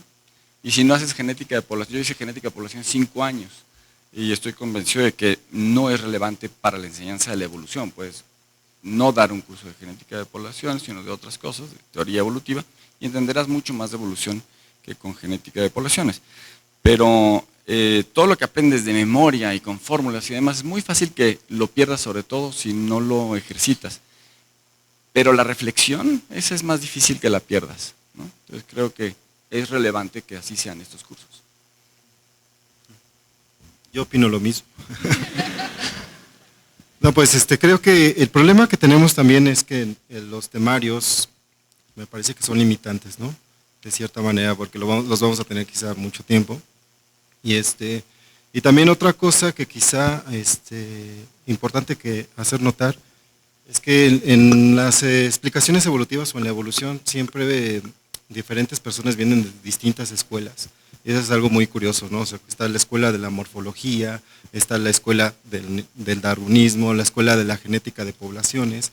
Hay heterogeneidad en ese sentido que pues es bastante curioso, ¿no? Y que nosotros dando las clases de evolución pues hemos también tomado esa herencia académica y pues intentamos también heredarlas a ustedes. Y es muy interesante que estemos llevando a cabo este debate precisamente. No es para que vean ustedes qué tan en desacuerdo estemos, sino que cuáles son los puntos de acuerdo que sí tenemos, ¿no? Y creo que eso es lo importante de estas discusiones. Felicidades, lograste que coincidieran los 4 en algo. No, y yo solo quisiera apuntar que esto es probablemente algo de lo más importante de esta universidad, ¿no? La libertad de cátedra y la libertad de investigación, y que no van a leer recetas a las clases, ¿no? A mí me gustaría que más materias fueran así de heterogéneas. Tenemos una pregunta por allá. Bueno, yo quería preguntar qué otros mecanismos son igual de importantes o al menos igual de explicativos que la selección natural para explicar procesos evolutivos. Sobre todo para Álvaro, que pues opinó que pues la selección natural no era tan relevante en la teoría. Tiene que ver con lo que, en principio, con lo que quieras explicar. Si tú vas y ves la naturaleza y la interpretas como que las alas de los murciélagos sirven para volar y es una adaptación que tal cosa, bueno, ya tienes una ideología sobre eso. Eso no es que esté mal, porque no nos podemos quitar eso. Lo que está mal es que no sepas que la tienes o creas que esa ideología es correcta siempre. Entonces, bueno, de ahí partes. Entonces tú partes y ves el mundo así. Bueno, así lo vio Darwin y de acuerdo. Así construyó su teoría. Perfecto. Hay otra manera de ver las cosas, quizá de una manera menos, como le digo yo, menos cercana a la vida, sino ver la vida como simplemente una manifestación de la materia, como ves un planeta y ves un león. Tú me podrías decir, no, soy biólogo y a ver, no, la vida no es exactamente igual que un planeta. Bueno, no, pero tampoco es tan diferente y también tiene el mismo origen. Ahí podemos entrar en muchos detalles, pero si tú me preguntas qué otros, pues yo te diría autoorganización. Ahora, lo que te explica la selección natural y lo que te explica la autoorganización, quizá en algunas cosas converjan y en otras difieran mucho, dependiendo de las posiciones metafísicas que tú tengas y de la ideología que tengas allí. Si tú piensas que las características son adaptaciones y tal, se te va a hacer muy complicado entender la autoorganización, porque claro, vas a decir, pero ¿cómo? ¿Dónde está el que le funcione? ¿Dónde está el que le va mejor que otro? ¿No? Entonces, eso es como preámbulo a todo esto. Si me preguntas ya estrictamente qué otras, autoorganización se me hace que es la única de las que nos enseñan en la carrera, que es selección, mutación, deriva y migración. todas son un cuento en realidad, excepto selección natural. Selección natural sí tiene una manera de decir las cosas. Migración en realidad es lo mismo porque no sabes de dónde vinieron, pues vienen de otro lado, te quitas el problema. ¿De dónde salió la mutación? Pues me vino de otro lado. Bueno, no estás arreglando el problema. La mutación, pues ¿por qué cambia? No lo sé, pero aquí cambió. Igual, no estás poniendo eso. Entonces en realidad esas las puedes quitar y quedarte solo con selección natural, y la selección natural necesitaría la variación, que ese es el enigma. Pero bueno, tienes selección natural y el enigma de la variación. Entonces la única alternativa a eso no son las otras que nos enseñan normalmente, sería autoorganización. Y ya tiene otra filosofía, otras bases y te explica otras cosas. Entonces bueno, de ahí es que pues escojas quizá, o quizá en algún momento si la entiendes bien y entiendes bien selección natural y tienes la intuición iluminadora, pues quizá las puedas unir, ¿no? Pero bueno, la pregunta autoorganización, esa es una. Para mí es la única alternativa a la selección natural. Bueno, yo rápido también quiero contestar esa. Sí, si vemos la evolución como un esquema general, ¿sí? Tenemos diferentes etapas, ¿no? Que es, yo llamo la etapa del origen de una entidad, ¿sí? Después esta se mantiene en el espacio de tiempo y después desaparece. Entonces hay diferentes mecanismos para explicar eso. O sea, del origen puede haber mecanismos genéticos de regulación estructural, después hay cambios en el sistema del desarrollo, y el desarrollo es muy importante en la evolución en ese sentido, porque si actúa la selección natural, ¿sí? También hay procesos del desarrollo que están encargados en ese cambio de la variación. Entonces, bueno, y el siguiente punto es, una vez que ya tienes ese origen, pues tienes el mecanismo de cómo mantener esa unidad, que son, bueno, para mis explicaciones son las famosas constricciones del desarrollo o los developmental constraints. Y después, cómo desaparecen. Y ahí vienen cuestiones de extinciones masivas, muchos factores ecológicos, entre otras cosas. Entonces creo que, y eso es por eso cuando yo decía la importancia de la selección natural, o sea, sí es importante, pero checa todos los mecanismos, ¿no? O todos otros mecanismos que están implicados en todo este concepto general de la evolución. Gracias, Carlos. ¿Hasta allá al fondo? Gracias. Lástima que ya no hay más tiempo, pero entiendo que por esta limitación no se trataron otros temas bien relevantes que actualmente están por ahí circulando y no son muy actuales. En 1867 un suizo descubrió cuál era la verdadera naturaleza de los líquenes. Y ahí es donde, a partir de ahí se desató una cascada de investigación sobre un fenómeno que se llama endosimbiosis. Entonces, ese es un claro ejemplo de un cambio de Bauplan, ¿sí? Un hongo con unas algas o con bacterias juntos, interactuando en sinergia, dando origen a otra cosa que se llama líquen, y además con un chorro de propiedades químicas, bioquímicas, fisiológicas diferentes a los organismos de origen. Sobre eso se encontraron muchas otras cosas, hasta culminar con los rusos que hablaron de evolución por endosimbiosis y Margulis. Entonces, a partir de ahí ya se entendió, ya se vio la transferencia horizontal de genes, la aparición de novedades evolutivas por endosimbiosis, etcétera, etcétera. Creo que eso adiciona un factor bien diferente a lo que es la selección natural. Obviamente un líquen está sujeto a selección natural, pero en el origen no es solo una adquisición de un nuevo genoma que ustedes podrían, o alguien puede criticar de que, es que eso es variación genética. Pues sí, pero el mecanismo es cómo surgió esa variación. También de ahí a la fecha, esto en contraposición a Darwin no desarrolló mucho el rollo de la hibridación, y se ha demostrado que la hibridación es un factor de evolución o de creación de especies bien importante. Entonces creo que hay otros ladrillos que han faltado en estos debates.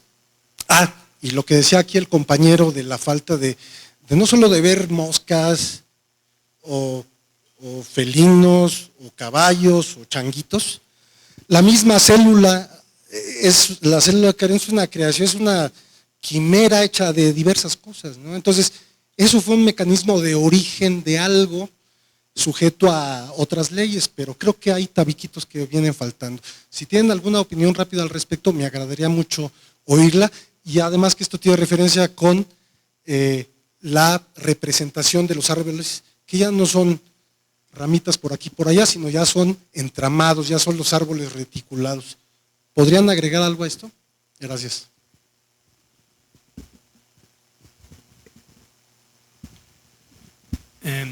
Adrián, gracias por tu pregunta. Yo creo que nos falta aprender mucho sobre fenómenos que se dan en la naturaleza, que los vamos descubriendo poco a poco. Sin duda la endosimbiosis es un fenómeno evolutivo muy importante, tan importante que los eucariontes no hubieran surgido sin ella. Y son cosas que no se sabían y que se van comprendiendo. ¿En qué clasificaría yo la endosimbiosis? No sé bien. Yo creo que es un evento evolutivo, un fenómeno evolutivo propio que merece sus propias explicaciones y por supuesto que es muy importante. Pero, como tú bien dices, una vez que surgió el líquen o que surgieron los eucariontes, si sobrevivieron, prosperaron y se convirtieron en más especies, fue bajo la presión de la selección natural. Quien los filtró, sino lo que les permitió, digamos, diversificarse, fue la selección natural. Entonces, la selección natural es muy importante desde mi punto de vista. Traté de no usar la palabra importante, pero bueno, la uso yo desde mi punto de vista, pueden hacerlo para otros. O en todo caso es muy relevante porque es el único mecanismo que hace adaptaciones y que filtra lo que ha surgido con cualquiera que sea el mecanismo, inclusive con el mecanismo de endosimbiosis. Podrían aducir, y quizá en eso también estoy de acuerdo mucho con varios de ustedes, que nos falta mucho por entender, por supuesto, nos falta mucho por entender. Lo que vamos descubriendo, sin embargo, es que una vez que surge algo vivo, está sujeto a la selección natural. Pero ¿cómo surgen esas nuevas formas? A lo mejor ahí acabaríamos estando de acuerdo Álvaro, Carlos, Amadeo y yo en que todavía nos falta mucho por entender. Yo no sé si siquiera la autoorganización exista. Tiendo a pensar que no. Pero vamos a suponer sin conceder que existe la autoorganización. En todo caso se encarga de lo que ocurre antes del nacimiento de los seres vivos. Y la selección natural empieza a actuar una vez que nacen, una vez que se enfrentan al medio ambiente. La selección natural es un proceso ecológico. Entonces, antes de que el organismo vivo se enfrente a la realidad ecológica, no tengo muy claro qué es lo que sucede. Probablemente Álvaro tenga mucha razón. Probablemente haya mecanismos de autoorganización que todavía no acabamos de comprender y que son responsables de que surjan ciertas formas y no surjan otras. Y eso es algo que merece la pena estudiarse. Y yo mismo soy el primero en admitirlo. Sí, nos falta mucho de entender. Por ejemplo, en el Cámbrico, al final del Cámbrico habían surgido todos los bauplane que existen hoy en día, prácticamente. Y prácticamente no ha surgido ninguno nuevo después del Cámbrico. Entonces, ¿qué diablos pasó en el Cámbrico? Algo pasó que todavía no acabamos de entender del todo. Esos son el tipo de cosas que merece mucho investigarse y que yo espero que la generación de ustedes ayude a arrojar luz sobre esas cosas que todavía no entendemos. Una rápida acotación, de acuerdo con lo que te dijo Vladimir, Adrián, nada más, efectivamente es un tema muy importante, simbiosis y endosimbiosis, y además que te puede explicar caracteres adaptativos también, sin pasar por selección natural, aunque luego también pueden estar sujetos a selección natural, pero por lo menos es perfectamente compatible con el paradigma de un estudio adaptativo. Y nada más sobre lo de los árboles que cambian, que ahora no son árboles de la vida, sino que ahora son redes de la vida, lo que parece indicar lo que sabemos hoy en día es más bien árboles enredados, ¿no? No es redes sustituyendo árboles, nada más, sino una red encima de un árbol. Muchas gracias. Ya tenemos muy poco tiempo, entonces me gustaría solo tomar un par de preguntas, pero que las piensen muy bien, que sean radicalmente distintas a lo que ha preguntado. Y ¿cuál de los dos? ¿Hasta el fondo? Hasta el fondo. y una más. ¿Cuál escogemos? ¿A ella? Sí, ya no podríamos tomar más preguntas. Tenemos 2 y ya está. Buenas tardes. Mi pregunta es, desde el surgimiento de Facebook, muchas nuevas parejas se han formado a través de esa red social y han tenido hijos. Entonces, ¿ustedes creen que esto podría considerarse alguna clase de selección influida tal vez por un medio artificial? Y si esto quizá podría también influir de cierta forma para la evolución del ser humano, es mi pregunta.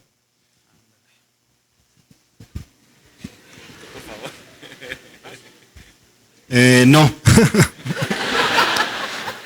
Los humanos seguiremos siendo humanos Homo sapiens, para ser específicos, hasta que pasen algún evento extraordinario. Sí. La situación ahí sería si esos humanos forman una población o no. No la forman realmente, la forman, ¿cómo se dice? Cuando no es real, virtualmente, ¿no? Entonces, ¿qué características estaría seleccionando? Vamos a ponernos en términos de los seleccionistas, ¿no?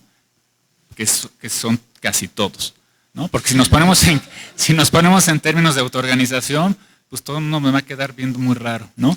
Aunque solo quiero decirles una cosa, que antes que empiece la selección hay autoorganización. Ustedes no pueden seleccionar lo que no existe, solo pueden seleccionar lo que existe, y lo que existe se autoorganiza y es lo que está, ¿no? Entonces, esa jerarquía existe. Y la otra es, ¿en qué términos de selección harías eso, no? Tendrías que, siempre si piensas en evolución, tendrías que pensar qué es estas en términos de selección, qué se selecciona o no, ¿no? Entonces eso es un poquito como en términos de estas novelas de Neuromancer y todo eso, ¿no? Entonces está complicado, pero tendrías que hacerlo mucho más específico la pregunta en esos términos, ¿no? Ok, y tendremos la última pregunta. Lo siento, estos profesores los pueden ver caminando por la facultad en cualquier momento. Muchas gracias. Soy docente desde hace un ratito de 25 años, nivel medio superior, preparatoria. Y mi pregunta va en este sentido, del Sapiens precisamente, a raíz de una investigación de mi trabajo, desde que yo inicio con estos individuos de 15 a 17 años, ¿sí?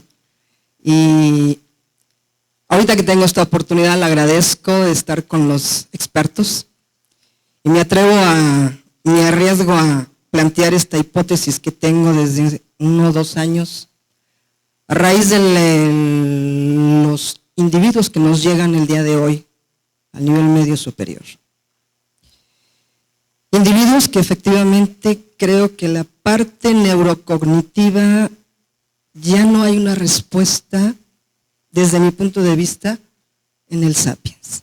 Yo no sé si ustedes seguramente ya haya alguien haciendo esta investigación o me encantaría que me ayudaran, me asesoraran, ¿verdad? Son individuos que difícilmente tienen el racionamiento, la racionalización, la respuesta cognitiva, la respuesta de mensaje analítico, y es totalmente digital, o como dijera por ahí algún autor, del videns, del Homo videns, ¿no? Totalmente digital. A mí me preocupa, no sé si realmente es una hipótesis bastante loca, porque no nada más es la población de la escuela donde yo estoy, sino es bastante repetitivo en todo el sistema, nivel medio superior, y si lo aunamos al sistema educativo de manera generalizado, que por supuesto la tendencia es no salir de ahí, no romper esa tendencia conductual o videns o digital, sino continuar la manutención del no pensar, del no racionalizar, del no cuestionar. Tal vez no me crean, porque aquí yo creo que vemos chicos de verdad todavía sapiens. Pero los chicos con los que trabajo junto con otros compañeros, y tengo compañeros que andan por aquí, que son de la facultad, que están allá conmigo. De hecho, por eso estoy aquí. Me hicieron favor de invitarme.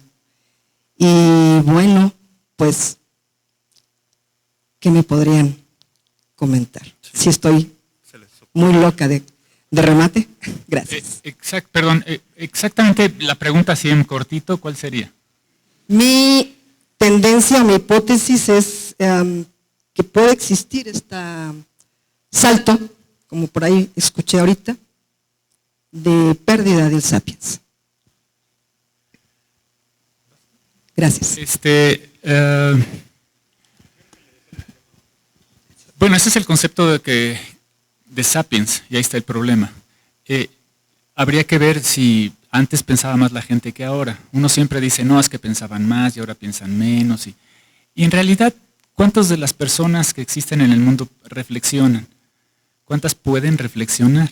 ¿Cuántas tienen la capacidad de hacerlo? No en términos de que tengan neuronas, sino en términos de que tengan alimento, de que tengan comida, que tengan una vida que les permita un rato de ocio.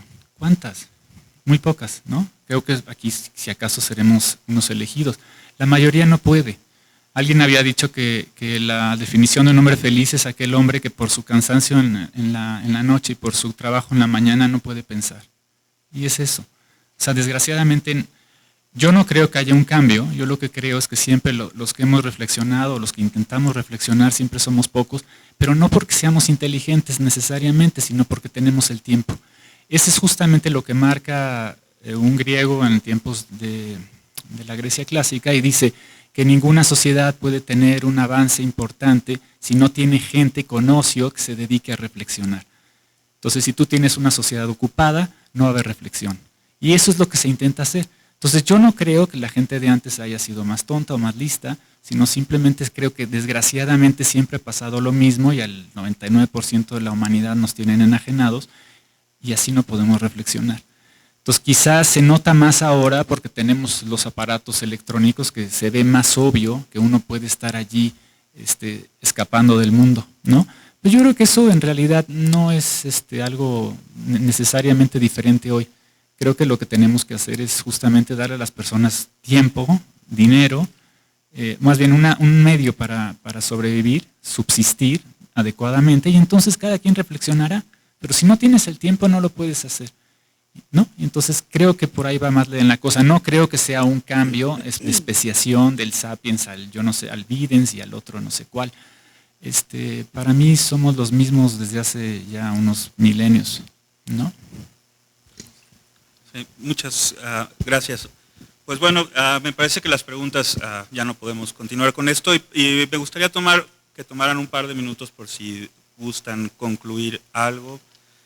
Vladimir ya se adelantó hace rato un poco acerca de la crítica a la síntesis de inicios del siglo pasado, que estamos peleando con un hombre de paja.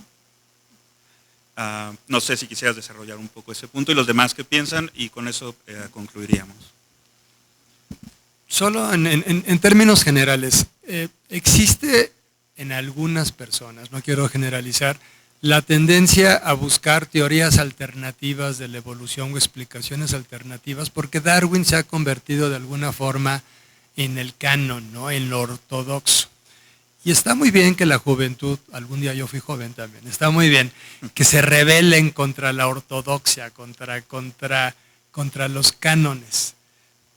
Pero hay que rebelarse con cierta inteligencia, hay que rebelarse contra los cánones que están mal. No todo está mal solamente porque ya lleva un tiempo ahí. Entonces yo los invito a que no se dejen seducir fácilmente por palabras rimbombantes como construcción de nichos, herencia epigenética, ¿qué otras cosas así? Evodevo, o sea, pregúntense qué quieren decir con eso y lean y vean si de veras dan una explicación alternativa que tenga poder explicativo y que realmente sirva para algo. Y no es una acusación contra su generación, no, para nada, es contra mi propia generación. Ustedes no saben a la cantidad de juntas a las que yo he asistido con colegas de la facultad, en que yo digo, ¿what? O sea, ¿de qué están hablando? Y sienten que son los revolucionarios que van a cambiar el mundo intelectual y van a crear una nueva teoría evolutiva, pero hasta ahorita no han hecho nada y no han creado nada. Entonces, si de veras alguien descubre un mecanismo evolutivo que se pueda probar, que tenga una capacidad explicativa mejor que la selección natural, los felicito, van a sacar un premio Nobel por eso. Pero de veras, que de veras lo hagan, no solamente que sean hablar por hablar porque hay que tirarle a Darwin. Yo no soy el abogado de Darwin, a mí no me importa si le tiran a Darwin, simplemente creo que su explicación es la mejor explicación que tenemos hasta el momento de cómo se da la evolución por selección natural. Que, insisto, creo que es la parte más relevante de la evolución, aunque no es la única.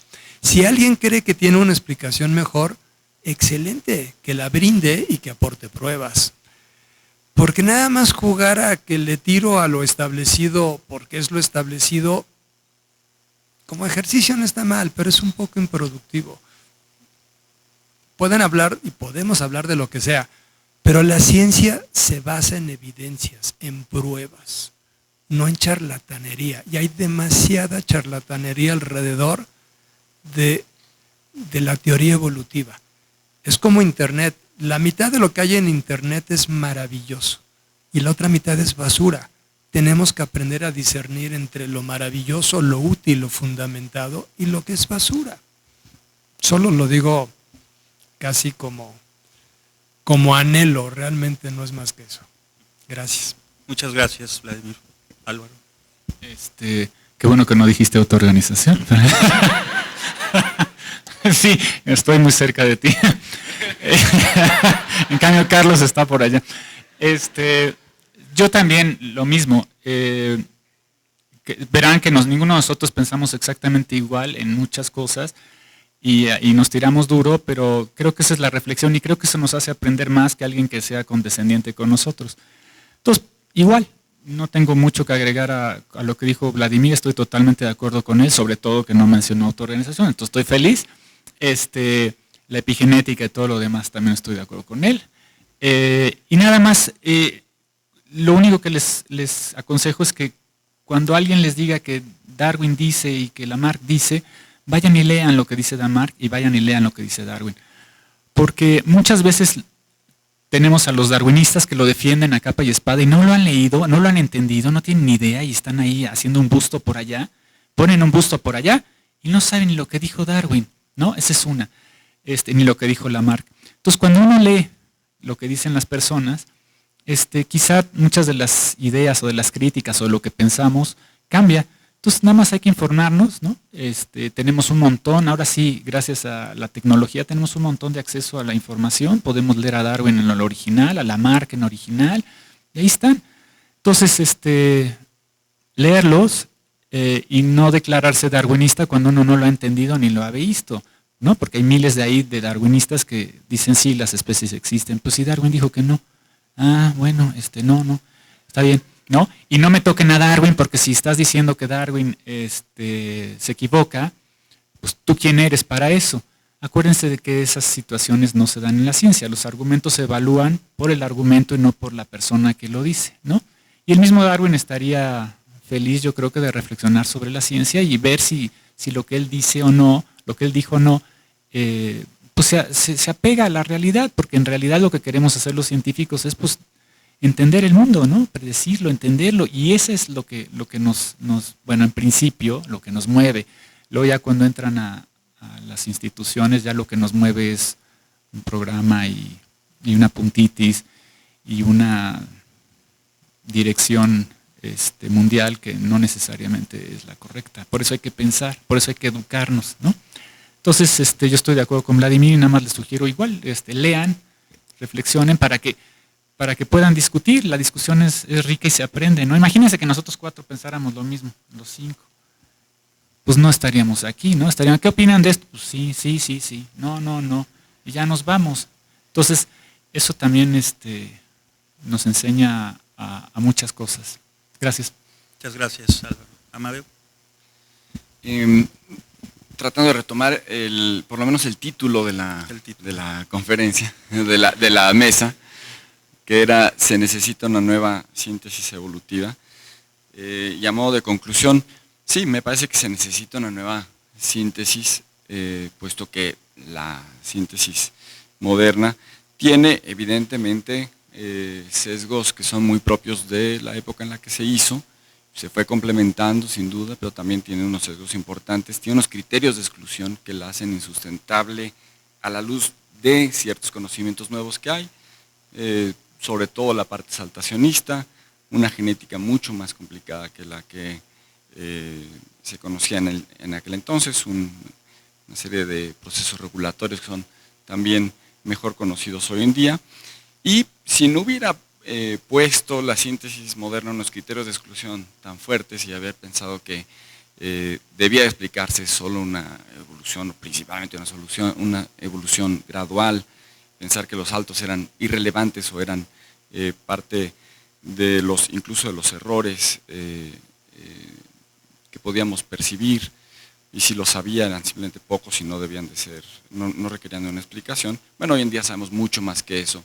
Sí conocemos sobre una evolución que también es saltatoria. Tenemos producciones teóricas como autoorganización, tenemos desarrollos mucho más amplios que en ese entonces, y por lo tanto sí me parece que se debe de hacer una nueva síntesis, cuidando justamente los criterios de exclusión. ¿Sí? Y gracias. Muchas gracias, Amado. Carlos.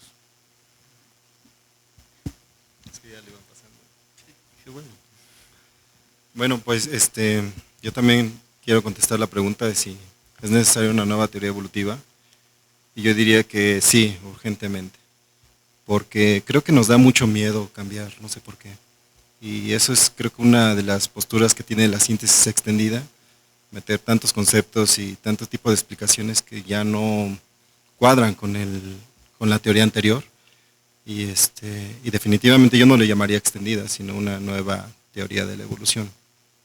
Y a eso nos dedicamos, precisamente, nos paguen o no. Creo que estamos demasiado obsesionados con estos tipos de temas, que pues tarde o temprano se tiene que llegar a pues, una nueva visión del mundo, ¿no? Y yo en lo personal creo que se tiene que llegar a una teoría jerárquica, en donde podemos explicar diferentes niveles de la evolución. Y creo que Darwin no está mal. Quizá la síntesis moderna sí es la que voy a estar criticando todo el tiempo, pero dejaría a Darwin en la microevolución, porque su sistema explicativo entra ahí, pero creo que urgentemente sí necesitamos una teoría de la macroevolución. Y bueno, eso sería mi conclusión. Pues muchas gracias, Carlos. Y bueno, yo solo diría un par de cosas. Tal vez esto lo han dicho los biólogos en los últimos 200 años, pero pues esta es una época fascinante para estudiar evolución, es una época increíble para dedicarse a la biología y a la ciencia en general, ¿no? Ustedes tienen que estar muy atentos de todos los desarrollos que hay teóricos y metodológicos y tecnológicos. Ahora tenemos un serio problema de análisis de datos, ¿no? Tenemos mucha gente que analiza datos y poca gente que reflexiona acerca de lo que está haciendo.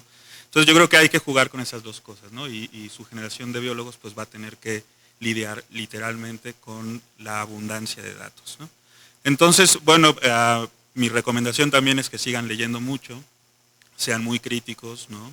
Lean las fuentes originales y pues manténganse muy activos. Y bueno, me queda pues agradecer a los 4 participantes en la mesa redonda, creo que fue muy interesante para todos y pues me dio mucho gusto estar aquí con ustedes. Y gracias. Entonces con esto finalizamos la mesa redonda, pues un aplauso a los ponentes.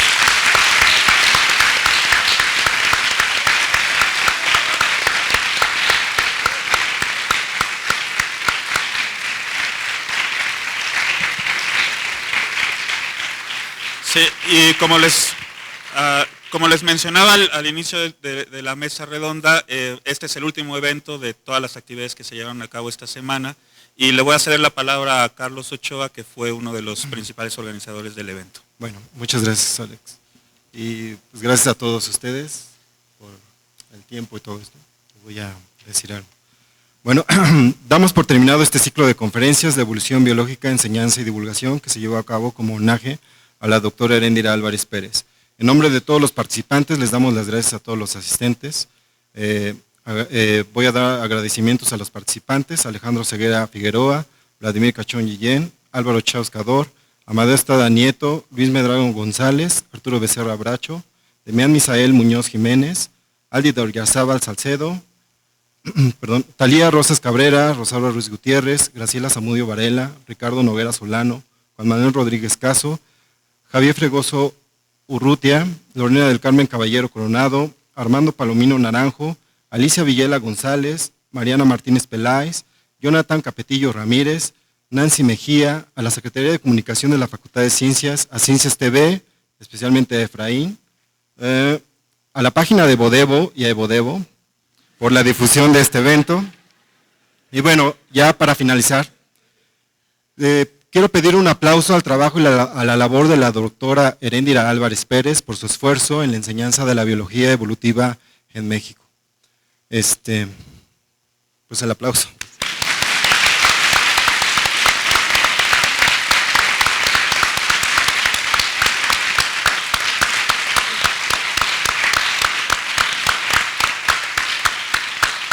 Bueno, pues muchas gracias.